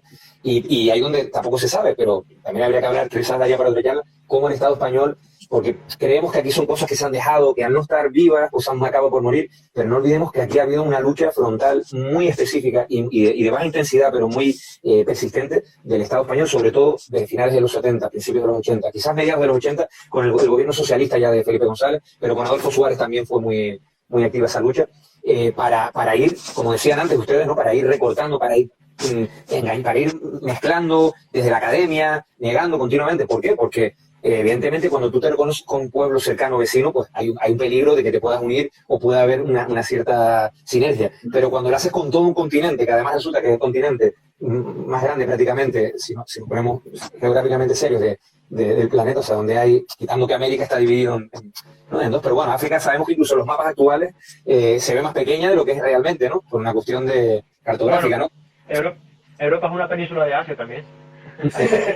¿Entiendes? Hay muchas interpretaciones. Al final al cabo viene de las estepas asiáticas. O sea que... Exacto. Todos venimos de lo mismo, ¿no?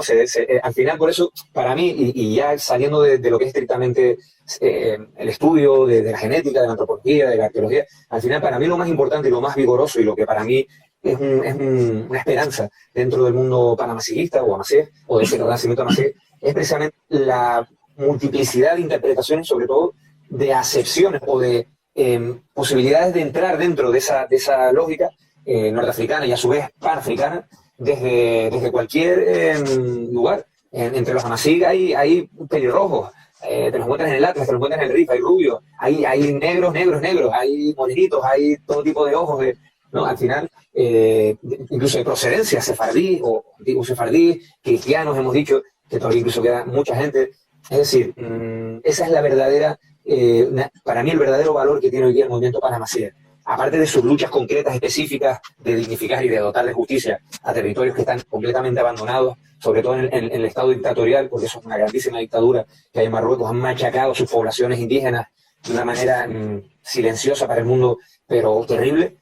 Ellos mismos fueron los que colaboraron con los españoles. Esa bandera de la luna, el pentagrama, ¿no? De lo que es la estrella davídica, de alguna manera llevada al islamismo, esa bandera fue bandera colaboradora de los españoles y de los franceses para someter a los rifeños. Los rifeños nunca la van a ver con una bandera propia, porque es una bandera que en tiempos muy recientes, gracias a esa bandera, los bombardeaban también, ¿no? Además, el colonialismo español, que además se nutrió de elementos, por ejemplo, de lo que fueron las técnicas utilizadas en la Primera Guerra Mundial, en la conquista de Etiopía por parte de Italia, quizás fue muy notable la participación de científicos alemanes que fueron fichados en términos modernos por España para construir esas bombas y lanzarlas sobre territorio civil, es decir, sobre pueblos, campos, en el Rif, todo lo que el desastre anual, todas esas cuestiones que menciona la historia. Sí, nosotros en los libros lo aprendemos como algo muy... Bueno, esto tú puedes hablarnos mucho más, compañero, pero a nivel muy genérico, los métodos del colonialismo han sido siempre muy rastreros, y en Canarias, concretamente, el colonialismo español ha sido en las últimas 3 décadas ha estado muy bien dotado, muy bien organizado, quizás mejor que nosotros, que la resistencia, para ir eliminando núcleos o nodos de cohesión. Sembrando la duda y sembrando las opiniones díscolas que puedan generar eso, siempre un criticismo que es bienvenido, porque el sentido crítico es siempre lo que nos ha llevado en primer lugar a cuestionarnos la versión oficial establecida, pero lo siembra de una manera que genera una constante disensión y un brote sobrellevado de teorías completamente absurdas o de opiniones políticas incluso distanciadas de la versión oficial, que ya llega a un punto que incluso a veces parece que juega en contra de lo que viene a ser la intención. Ya que estamos en un aspecto ya más político, ya sin miedo de abrir la caja de Pandora, nos iremos ya a despedir un poco con la cuestión del futuro político-social, con el político de pese, no es tan fácil con los estados africanos actuales, pero eso, el futuro sociopolítico de la Tamasia, tanto en Canarias como en el continente. Porque incluso, y apostillo esto, con un suceso que es de esta misma mañana, que me he dado cuenta, que hemos compartido en el grupo, que es que ahora que están jugando las naciones africanas en la Liga Africana de Fútbol, está jugando la Cabilia con un equipo propio, permitido por Argelia. Llevan camisetas con sus nombres, tanto en la ortografía francesa imperante como en tifinal, por debajo del número. Han podido jugar en Argelia sin problema, y se ha reconocido en Argelia sin problema el equipo Cabilia con detrás en tifinal, pero a la hora de jugar en Benín contra Marruecos, ha habido aquí un roce y la Federación de Fútbol responsable no ha permitido jugar con estas camisetas, con esta equipación con la letra tifinal. Esto viene a lo que será curioso, siendo que Marruecos promociona el tifinal con su ICAM, pero parece ser que no permite a otros movimientos transnacionales a utilizarlos. Sí, sobre todo por el tema de que Cabilia mantiene una postura, no todos, pero una parte que no le interesa a Marruecos porque es más politizada. Ellos no... politizada en ese sentido, no en el sentido que quieren ellos, evidentemente, que es politizada bajo el Maxim. Yo pienso que hablando tanto del norte del continente como de Canarias, hay un doble enfrentamiento ahí. En Canarias nos enfrentamos al paneuropeísmo, a la forma de entender Europa como un rodillo, sobre todo desde el norte hasta el sur, no al revés, que nos está siendo muy perjudicial en las islas, y en el continente, hasta hace poco, el panarabismo, no mucho, ahora sí, ya va perdiendo... No suponía que estaba todo el rato en línea, disculpad. Pensamos que te había caído. No, yo te estaba escuchando y tenía la pantalla también con los 4 formatos de los 4, y creía que estaba allí. Bueno, cosas de Instagram. Bueno, el panarabismo en el continente está sufriendo está decayendo completamente. Entonces, eso es una ventaja porque puede ponerse una cuña para los movimientos panamasijistas, para incluso, mostrando los datos que decía el compañero, remarcando a mucha población arabizada, no, mira, somos lo mismo, como la población de los occidentes de la Yebala, son rifeños como nosotros también, lo que pasa es que perdieron el idioma, hacer una pedagogía, lo que es complicado, pero eso creo que es posible. El problema, desde mi punto de vista, es que se torne ese panarabismo en un islamismo extremo, que ya pasó con Argelia en su momento, porque hay un problema en el mundo musulmán, es una opinión. La interpretación a partir del siglo XI, cuando se cerró las posibles interpretaciones no literales del texto, sobre todo por todo aquel debate entre los filósofos aristotélicos, entre el Islam y los sufíes y tal, se cerró una puerta ahí que ha impedido que el Islam se entienda más allá de una vuelta siempre a unos orígenes que acaban para mucha gente en salafismo, en diversas vertientes. Entonces, creo que ahí los hamasí pueden dar en ese debate, aportar para buscar unas sociedades más abiertas en ese sentido. Aquí en Canarias, no, por ejemplo, haría mucho favor porque mucha gente tiene ese miedo, que van a venir, que nos van a imponer, no sé qué. Ayudaría mucho si cambiara esa mentalidad, sobre todo en muchos sectores que a lo mejor por pobreza, por tener por opresión de clase, por tener muchos problemas, ven en ese mundo una salida para su frustración, que eso es lo que suele pasar. Y por otra parte, eso es un arma de Occidente para destruir todos esos países, que es lo que ha pasado en Libia, que es lo que ha pasado en Irak, en Siria.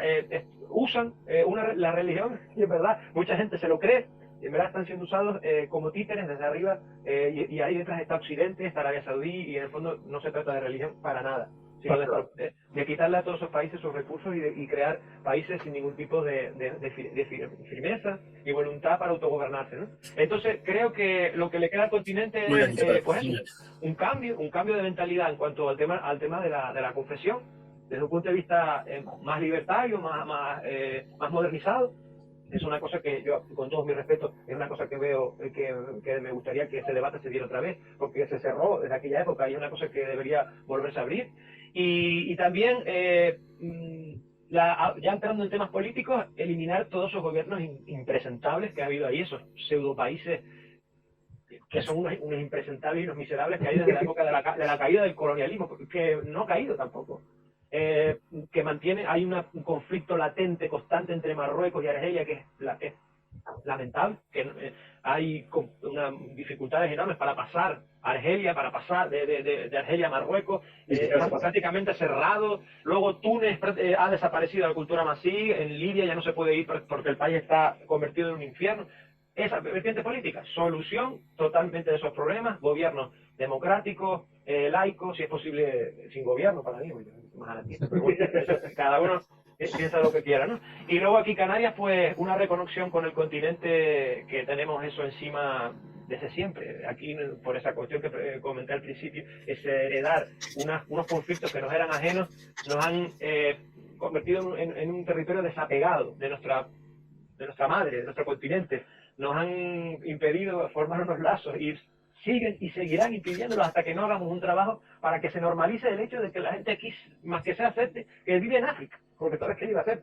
Entonces, ¿cuánto más decirle que proviene o que tiene sangre de allá? Pues muchos lo dicen, pero siguen diciendo, para que el compañero lo sepa, no, sí, yo vengo de los guanches, pero los guanches no son moros, o los guanches no son bereberes, yo eso no paso, tal. Hay un montón de gente que tiene esas concepciones absolutamente ridículas, antiintelectuales, motivadas por todos esos prejuicios tan bestias. Y si viene alguien y dice, no, eran vikingos, se va a agarrar como un flotador en el océano. Todavía hay libros en Canarias, hay libros en las islas que se promulgan y se venden en las librerías para turistas, editados a todo color, que dicen, no, en Canarias todavía no se sabe, es un misterio el origen de la isla. Por favor, no seguimos con ese disparate tras siglos de estudio. Sí, hay algún danés incluso que ha sacado un libro buscando vínculos entre Escandinavia y los guanches y tal, que es absolutamente absurdo, simplemente porque nadie está buscando un vínculo. Me recuerda el libro de Frankfurt Loher, que hizo un libro que se titula Los hermanos en las Islas Canarias en el siglo XIX, que pretendía que los indígenas canarios eran de origen germánico. Claro. Sí. Aquí vinieron los nazis buscando como un resquicio de las áreas, diciendo que los guanches en realidad eran más arios que los españoles. Eso es lo que nos hace falta. Y decían esto también de los eso es lo que veo yo, unirnos más, que haya empatía, porque las personas aquí, también mucha de la gente que viene aquí a Canarias, el norte del continente le pasa como al canario promedio, no son militantes, son personas que pues vienen a trabajar, no tienen una militancia, no son capaces de responder a esas dudas o no intentan tampoco empatizar con la población local, sino simplemente pues, buscarse la vida, que es lo normal, que cualquier persona haría. Pero no surgen, salvo en minorías muy concretas, que los hay, esos vínculos. No acabamos de lograr una unidad con nuestros hermanos del continente, más bien todavía en Canarias. De hecho, los últimos movimientos racistas miserables que ha habido en las islas demuestran que todavía hay muchas cuestiones por resolver, y en el continente esas cuestiones de, primero, solucionar el tema de de la política, del panarabismo, de que se pueda convertir en un panislamismo, solucionar el tema de la política y del tema religioso como un tema más laico, y luego eliminar esa política que ha lastrado el continente durante... Y nosotros ya tenemos aquí, no te imaginas, sino eso es para 4 horas más de conferencia, lo que nos queda aquí. Estamos sufriendo los mismos problemas en cuanto al islamismo. Los panarabistas siempre usan el islam para atacar a los amazigh. Te puedes encontrar un panarabista que nunca ha ido a la mezquita, ni siquiera reza, y está en los bares todos los días, pero cuando le hablas del amazigh se convierte en un imán, como si fuese el profeta, hablando de que el árabe es el idioma de Dios y el Corán está en árabe y tal. Y él como aquí los fascistas. No tiene que ver con el islam. Es decir, ni siquiera sabe cómo rezar. Es decir, es increíble. Y esto, claro, como hacen los fascistas, utilizan lo que es el cristianismo y el catolicismo para decir aquí está la cruz. Y bueno, nosotros somos tolerantes, cada uno puede creer lo que quiera, pero no uses la religión para atacar mi identidad. Eso nunca va a pasar. Y eso es en el RIF. Nuestra identidad la mantenemos independientemente de la religión que tengas. Y es muy importante porque incluso los antepasados cercanos eran muy tolerantes entre ellos. Incluso en la tribu de mi abuela, que es Etzidel, que está al lado de Melilla, la mayoría de los judíos vivían allí. Y tenían incluso dos sinagogas en un pueblo pequeño. Imagínate, 2 sinagogas y vivían con los musulmanes amazigh del Rif. Y no había ningún tipo de problemas entre ellos. Incluso cuando empezaron las guerras, porque tuvieron que escapar de Melilla, es una gran mayoría de los judíos que viven en Melilla son originarios amazigh del Rif que vivían en el Rif. Después, como vosotros dijisteis, con el salafismo promocionado por Saudi Arabia y por encima de ellos los Estados Unidos para hacer frente a Rusia y a Irán y todo eso, esas tonterías, también estamos al tanto, no nos van a dar gato por liebre aquí. También usan lo que es la religión para atacar la cultura. La música es haram, la música es tal. No, yo voy a seguir cantando en el amazigh y uno puede ser musulmán. Es decir, no te falta dejar el islam si quieres seguir siendo musulmán, pero la música, como dijiste, es muy importante porque trata sobre la cultura. También mantiene las palabras amazigh. Las canciones antiguas que se pueden encontrar las palabras que ahora mismo no se suelen usar más a menudo. Por eso tenemos a cantantes como Walid Mimoun o como Harit Isri, que son de lado de Rif, que tienen unas canciones muy bonitas y que hablan de la cultura amazigh de Rif, ¿no? La música es muy importante para los amazigh y tiene que seguir estando allí y no tenemos que dejar que los extremistas, es decir, yo como siempre digo, es que el extremismo siempre es fatal en cualquier sentido. Si utilizas el extremismo en la política, ya sabemos lo que pasa. Si utilizas el extremismo en la religión, también sabemos lo que pasa. Hay que ser moderado, tolerante. Tú puedes creer lo que quieras o no creer en nada y te tengo que respetar. Y, por supuesto, mi identidad no la puedo cambiar y no voy a cambiar porque siempre he estado ahí y es una manera de respetar a mis antepasados. Y los amazigh, como habéis dicho anteriormente, imaginaos que los faraones han desaparecido, su idioma ha desaparecido, los fenicios han desaparecido y tampoco siguen existiendo, pero los amazigh seguimos aquí. Hemos estado en la misma era, en la misma época que estos pueblos que han desaparecido, que no estamos hablando de ellos como civilizaciones antiguas, y para mí es muy importante también mencionar a los guantes como que siguen existiendo. Y no hablar de ellos, no tenemos que hablar de ellos como una civilización antigua que estaban como otros colonialistas en las islas y que después, no. Para mí los guantes siguen existiendo y tenemos que mostrarlos así, de esta manera al mundo, de que no se trata de algo extinto, sino que sigue allí, tanto culturalmente, tanto fonéticamente, tanto lingüísticamente, en la toponimia, en todos los sentidos. Es decir, uno puede no ser genéticamente guanche, pero lo puede ser culturalmente. Como mencioné anteriormente en cuanto al aspecto de África como continente general, esa es una pregunta que me hacen mucho en el grupo. Vamos a ver por qué hay amazigh blancos, por qué hay amazigh negros. No, es que uno puede ser amazigh genéticamente como lo soy yo, porque los amazigh, el origen está en el Mediterráneo, como dije, M881, en las cuevas de Tafugal, en la parte de Argelia y Marruecos, entre estas dos partes. Y también tenemos lo que son restos del Mashta Afalau, que se han encontrado en Argelia, que es uno de los antecesores Mashta Afalau, que es muy importante mencionarlo, pues antropológicamente y también en cuanto a físicamente, pues era mediterráneo. Cromañoide. ¿Qué se decía en Canarias? Los paramañoides. Bueno, no son ibero-mauricianos, pero yo creo que son simplemente mauricianos, no ibero-mauricianos. Aunque tuviesen una conexión con Iberia en el Neolítico. Eso sería... El franquismo necesitó ligarse a los mauros para darse a sí mismo prestigio. Y pusieron delante la palabra íbero para Claro. ellos empaparse del prestigio que tenía la civilización mauritana, ¿no? No, para justificar el colonialismo en el RIF. Para justificar el colonialismo en Para el RIF. justificar también. Sí, pero es que no tiene sentido, porque el origen del mauriciano es el M81 y es nativo del norte de África, no es de Europa. Por eso dije, y repito, nosotros no somos europeos, no somos árabes, no somos asiáticos, no somos subsaharianos. Subsaharianos tienen una cultura y un haplogrupo y un fenotipo diferentes, y los africanos de África subsahariana que se han alzado o algo así, es decir, que se han vuelto a decir culturalmente, aunque ellos genéticamente sean subsaharianos. Es decir, cuando te pregunto cómo puede ser, pueden decir, Como los Gnawi, por ejemplo. Los Gnawi, los que hacen la música en la Gnawa, por ejemplo. Los Gnawa pues eran africanos que vinieron a Marruecos por el tema del sufismo, por el tema de la religión, y trajeron con ellos lo que son esas música africana, la fusionaron con los amazigh de la zona y crearon pues un estilo propio, y que tú lo ves y te crees que estás viendo a alguien de África, del este, del oeste, ¿no?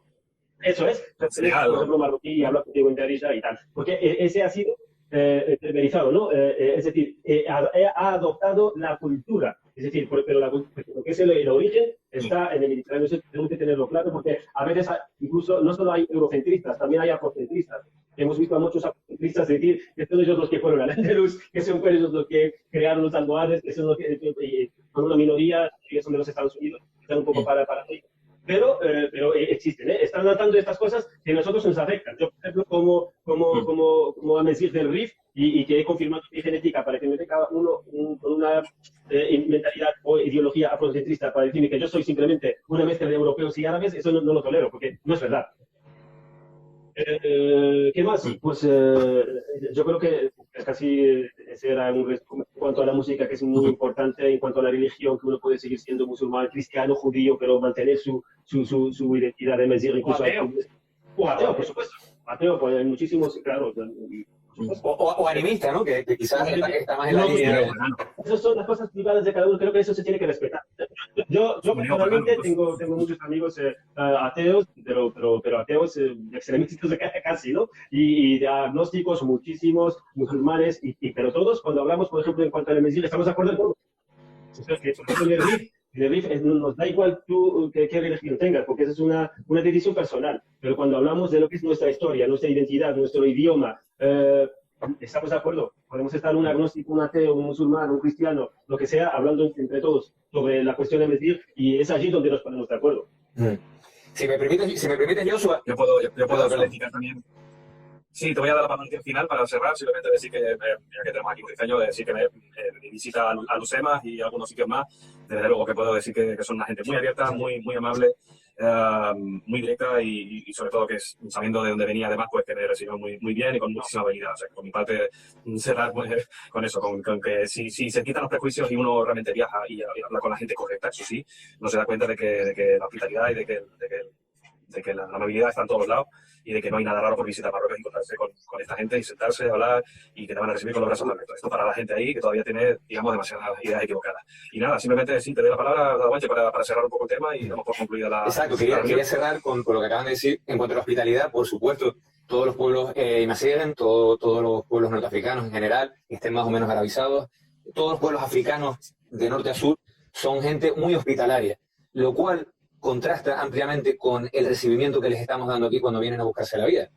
Porque la gente tiene muy confundida eso, lo que es la noción de hospitalidad. Es decir, yo dudo mucho que en un pueblo, en una ciudad quizás más, ¿no? Pero en un pueblo de cualquier lugar de Marruecos, de Argelia, a casa, te van a coger una familia, te van a dar de comer, te van a enseñar, te van a traer. Y viniendo de un lugar que supuestamente, bueno, la realidad, es la realidad, tenemos muchos mejores recursos, tenemos más calidad de vida, más capacidad económica, aún así se quitan de su plato para darte. Y eso de que te piden dinero, mentira. O sea, la hospitalidad, ese sentido de hospitalidad que el pueblo canario siempre lo ha tenido, pues es evidente y contrasta, como digo, con esa mentalidad que cada vez más se está generalizando, que es la del repudio, el rechazo, la marginación, el criminalizar incluso, ¿no? Llegar a ese extremo a personas que al final, si fuera al revés, nos estarían recibiendo en su casa e incluso ofreciendo su dormitorio casi, ¿no?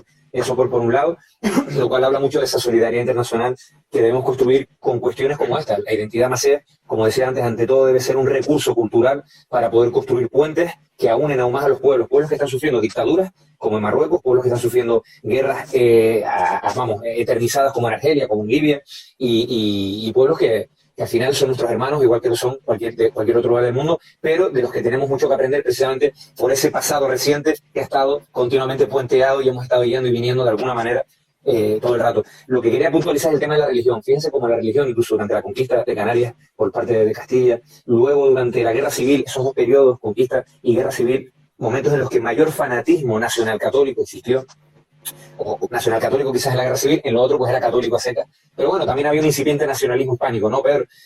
Son dos momentos en los cuales se produjo el mayor retroceso de lo que identidad indígena, o vamos a llamarla macea, hubo en Canarias. La Guerra Civil fueron pocos años, precisamente por esa leyenda negra del bereber, del rifeño, no se conocía la palabra mací todavía, ¿no? Al menos en España. Pero esa leyenda negra, pues claro, todavía sirvió para demonizar más aún todo lo que tuviera que ver con el moro. Y como el Islam, de igual manera, amigos, y tú mismo lo podrás verificar, en los pueblos más del interior, o los pueblos, digamos, más amasigófonos, son personas que han visto con 20 años en su pueblo el imán se ha vuelto mucho más radical con sus ideas, donde antes su abuelo llevaba pendientes, llevaban tatuajes todavía, y donde hoy día hay una radicalización que se ha visto con elementos políticamente ubicados en ese pueblito desde el régimen para islamizar y desterrar cualquier idea disidente. Porque al final el amasiguismo, ya en la época colonial, cuando, o sea, las guerras anticoloniales en Argelia, Marruecos, el amasiguismo fue tomado por el panarabismo como un elemento de disidencia ante la unidad nacional. No fue un elemento aglutinador, ni siquiera un elemento propio que le dotara de una identidad, sino todo lo contrario. Era visto como una injerencia europea. El amasiguismo se consideraba casi un elemento sacado de la nada por los europeos para negar esa lucha por la independencia, ¿no? Y está sucediendo hoy día en todos esos pueblos de Marruecos. Yo lo he visto como donde antes pues, había ciertas libertades o ciertos pensamientos que tenían nociones de libertad mucho mayores, ahora se están radicalizando, islamizando a tope. Y esto es presente. Las dictaduras, es decir, Marruecos, nos encontramos con un país vecino, está masacrando a los hamasíes, está evidentemente masacrando a los saharauis, más allá de que sean árabes o que quieran ser árabes. Yo conozco muchísimos hamasíes, sobre todo la gente que realmente lo está pasando mal, que se solidarizan con sus hermanos saharauis. Tienen evidentemente disputas y tienen diferencias, pero consideran que tienen el mismo derecho que cualquier otro pueblo a ser libre y que desde ahí se podrán tender lazos de hermandad donde rescatar, como tú bien decías antes, a esa gente con un discurso válido, un discurso de tolerancia, un discurso de aceptación, de reconciliación. Y creo que ese elemento dictatorial del Mazen en Marruecos, en todos los pueblos de Norte de África y en África en general, no se está teniendo presente, se está amagando, se está ocultando por parte del poder, de los medios de comunicación. Nos presentan a Venezuela, nos presentan, qué sé yo, cualquier régimen que le sea antipático al imperio, ¿no? Y sin embargo aquí al ladito tenemos gente que está haciendo cosas mucho peores, están envenenando todo lo que pueden, hay multitud de fábricas, de refinerías, lo que están haciendo con el tema del pesquero, con el tema de la minería subacuática, que ahí tiene que ver mucho las aguas territoriales que deberían pertenecer a Canarias. Todo eso son problemas de la política real y tienen que ver con modelos dictatoriales absolutamente, opresores, ¿no? Además, en su faceta más cruel, mientras que los reyes y esa gente de las ciudades, las élites marroquíes, viven en un nivel de vida que ni los ricos europeos, o muy cerca de los ricos europeos, hay pueblos que realmente lo ves. Te vas a la India, sí, en la India, ahí sabemos, ¿no? En Etiopía, sí, claro, se da por hecho. En El Salvador, pero en Marruecos hay muchísima pobreza, muchísima. Claro, pero el español medio o el europeo lo relaciona con, pero son gente atrasada y tal. No, brother, esa gente al igual, si tienen la oportunidad y pueden migrar a tiempo y pueden estudiar, se convierten en líderes. Todos mis hermanos hamasíes en Cataluña, que yo milité mucho tiempo con muchísima gente, grandísima gente. La mayoría son de Rif, allí en Barcelona, ¿eh? Sí, del RIF, sobre todo, también de la Antiatlas, hay mucha gente, pero bueno, sí, también. Menos del sur y menos de la costa, pero sí, sobre todo. Y esa gente, realmente el más tonto habla 6 idiomas, o 5 idiomas, o 4 idiomas. Es gente no, que... No lo sé. Y tú no eres el más tonto de tu pueblo, pero que realmente... Hay más listos. Exacto. Hay otro nivel, ¿no? Te vas al Sahara a dar esos paseos, a conocerlo, y cualquier chiquillo que se ha criado ahí, que no ha viajado en su vida, habla mínimo francés, español y árabe, por supuesto, y hacer, que ya es bastante. Y entonces, eso es un elemento para mí importante, el saber a quiénes tenemos al lado, quiénes son esos gobiernos, quiénes los defienden, qué intereses defienden, por qué siguen existiendo. Si fueran hostiles a las potencias europeas, ya habría desaparecido la monarquía marroquí, pero son sus aliados y sus cómplices en la región. Y sobre todo, pues eso, decir que a través de la cultura es donde tenemos la esperanza puesta, generar nuevas identidades. No olvidemos que la cultura se está renovando continuamente, tampoco hay que ser un nostálgico, ni tampoco idealizar, ni crear utopías, sino crear cosas nuevas, bonitas. Hablo de mis amigos catalanes, así, ellos tienen ya familias catalanas, sus hijos ya son nacidos ahí, se han emparejado, se han casado. Ellos, bueno, yo militaba con personas que hablaban catalán y todavía no habían aprendido el castellano, pero porque vivían en Martorell o vivían en un pueblo del interior donde no tenían esa necesidad para trabajar. Y saben bueno, Artur Mas, el dirigente de Convivencia y Unión, en sus mítines delante de la Fosa de las Mureras, que es donde ellos reivindican lo que es el 11 de septiembre, ¿no? La conquista, la última batalla entre Castilla, en este caso Felipe V y Aragón, ellos tenían detrás banderas amasivas, hablan de un partido conservador de derecha catalán, y había representación. Es la tercera lengua más hablada en Cataluña. Todo eso, un diccionario incluso, ¿no? Sí, bueno, el otro día estuvo hablando Carles, que es el autor de ese diccionario, acaba de sacar La Gramática Masí, una obra para mí importantísima en el presente, es en catalán, pero bueno, ya saldrá la edición en castellano, lo he editado en la Universidad de Barcelona hace unas semanas, y bueno, eso yo soy saber perfectamente de todo esto. Yo lo que quiero decir es que este puente cultural lo estamos reforzando, a pasos minúsculos nos enfrentamos a una gran marea, como si estuviera subiendo la marea y nos estuviéramos mojando y nos estuviéramos teniendo que retirar nuestras cosas, pero sin embargo en esa retirada nos estamos haciendo todavía más sólidos en la unidad. Y aunque sea de una manera todavía marginal, quiero decir que los vínculos que estamos creando a nivel cultural van a ser semillas para un futuro de unidad en la región y en todo el mundo, porque hay amasís en todo el mundo. Y igual que hay africanos en todo el mundo, igual que hay canarios que también son africanos y también pueden ser amasí en todo el mundo. Así que creo que el futuro es de los pueblos que saben adaptarse, como bien ha demostrado el pueblo amasí a lo largo de la historia. Han sabido adaptarse, han sabido tomar lo bueno, han sabido unirse para rechazar lo malo y han sabido resistir de maneras muy inteligentes para vencer a los más grandes enemigos de la libertad que ha tenido la historia, que son los grandes imperios, y seguir vivos, como bien decías, en la actualidad. Y no solo vivos, sino que las primaveras árabes que se produjeron en el 2011 en todo el norte de África no fueron primaveras árabes, fueron principios. Exactamente. Yo estuve en el Rif cuando estaba la ciudad todavía tomada, en el 2018, y estaba aquello era un estado dictatorial, coches de policía, tanques en toda la calle, sobre todo en Alucemas, y bueno. Y en ese mismo año estuve yo, por ahí. Coincidimos en la calle y no nos vimos, ¿no? Y esa realidad, pues yo la vi la gente y vi esa necesidad de salir de eso. Tenemos que ser conscientes, canarios, españoles, como te quieras sentir, de que todas las luchas son iguales y que todos los anhelos humanos son iguales y que al final son aquellas formas de cultura que más nos van a llevar hacia el futuro, las que debemos acercar, y aquellas que nos hacen mirar hacia un pasado hostil, un pasado de crueldad, de infamia, de opresión, las que debemos dejar atrás. Por lo tanto, yo personalmente no me voy a identificar nunca con un pasado y con una historia que lo que ha hecho es extinguir pueblos, desplazar pueblos, oprimir, masacrar, imponer ideas, sino con aquellos que han sabido sobrevivir gracias al federalismo. Pedro lo decía antes, ese pensamiento libertario, ¿no? Para mí el mundo amasí es esencialmente libertario, ¿no? En su confort. Sí, desde luego.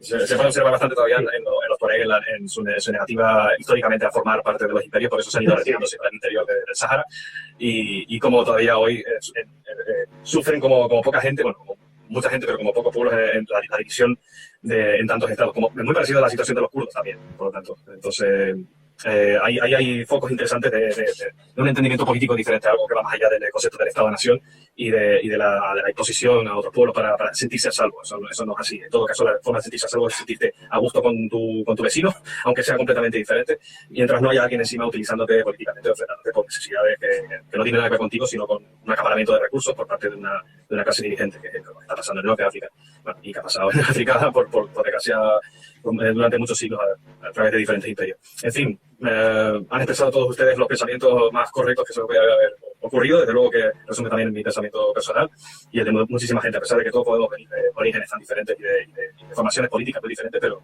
bueno, con diferentes a lo mejor versiones, pero que al final vamos a lo esencial, y me ha gustado mucho la conclusión que han dado todos ustedes. O sea que lo dejamos aquí, pero podríamos estar infinitamente, y de hecho esto da pie a que podamos seguir haciendo otros diálogos. Esperamos hacerlos a través de otras plataformas que nos den la oportunidad de a lo mejor juntar a más gente, porque Instagram lo limita a 4, incluyendo el caso de llamada. Entonces a ver si en el futuro podemos desde luego hacer Pedro, además decías que tenías una experiencia en eso, participado en algunas conferencias, digamos, videoconferencias con muchísima gente del continente, así que será para hacer en un futuro hacer algo en ese sentido, Sí, porque podemos compartir muchísimo. En una Y hay charla que seguir. conseguí Saludos de gente de prácticamente casi todas las hablas de...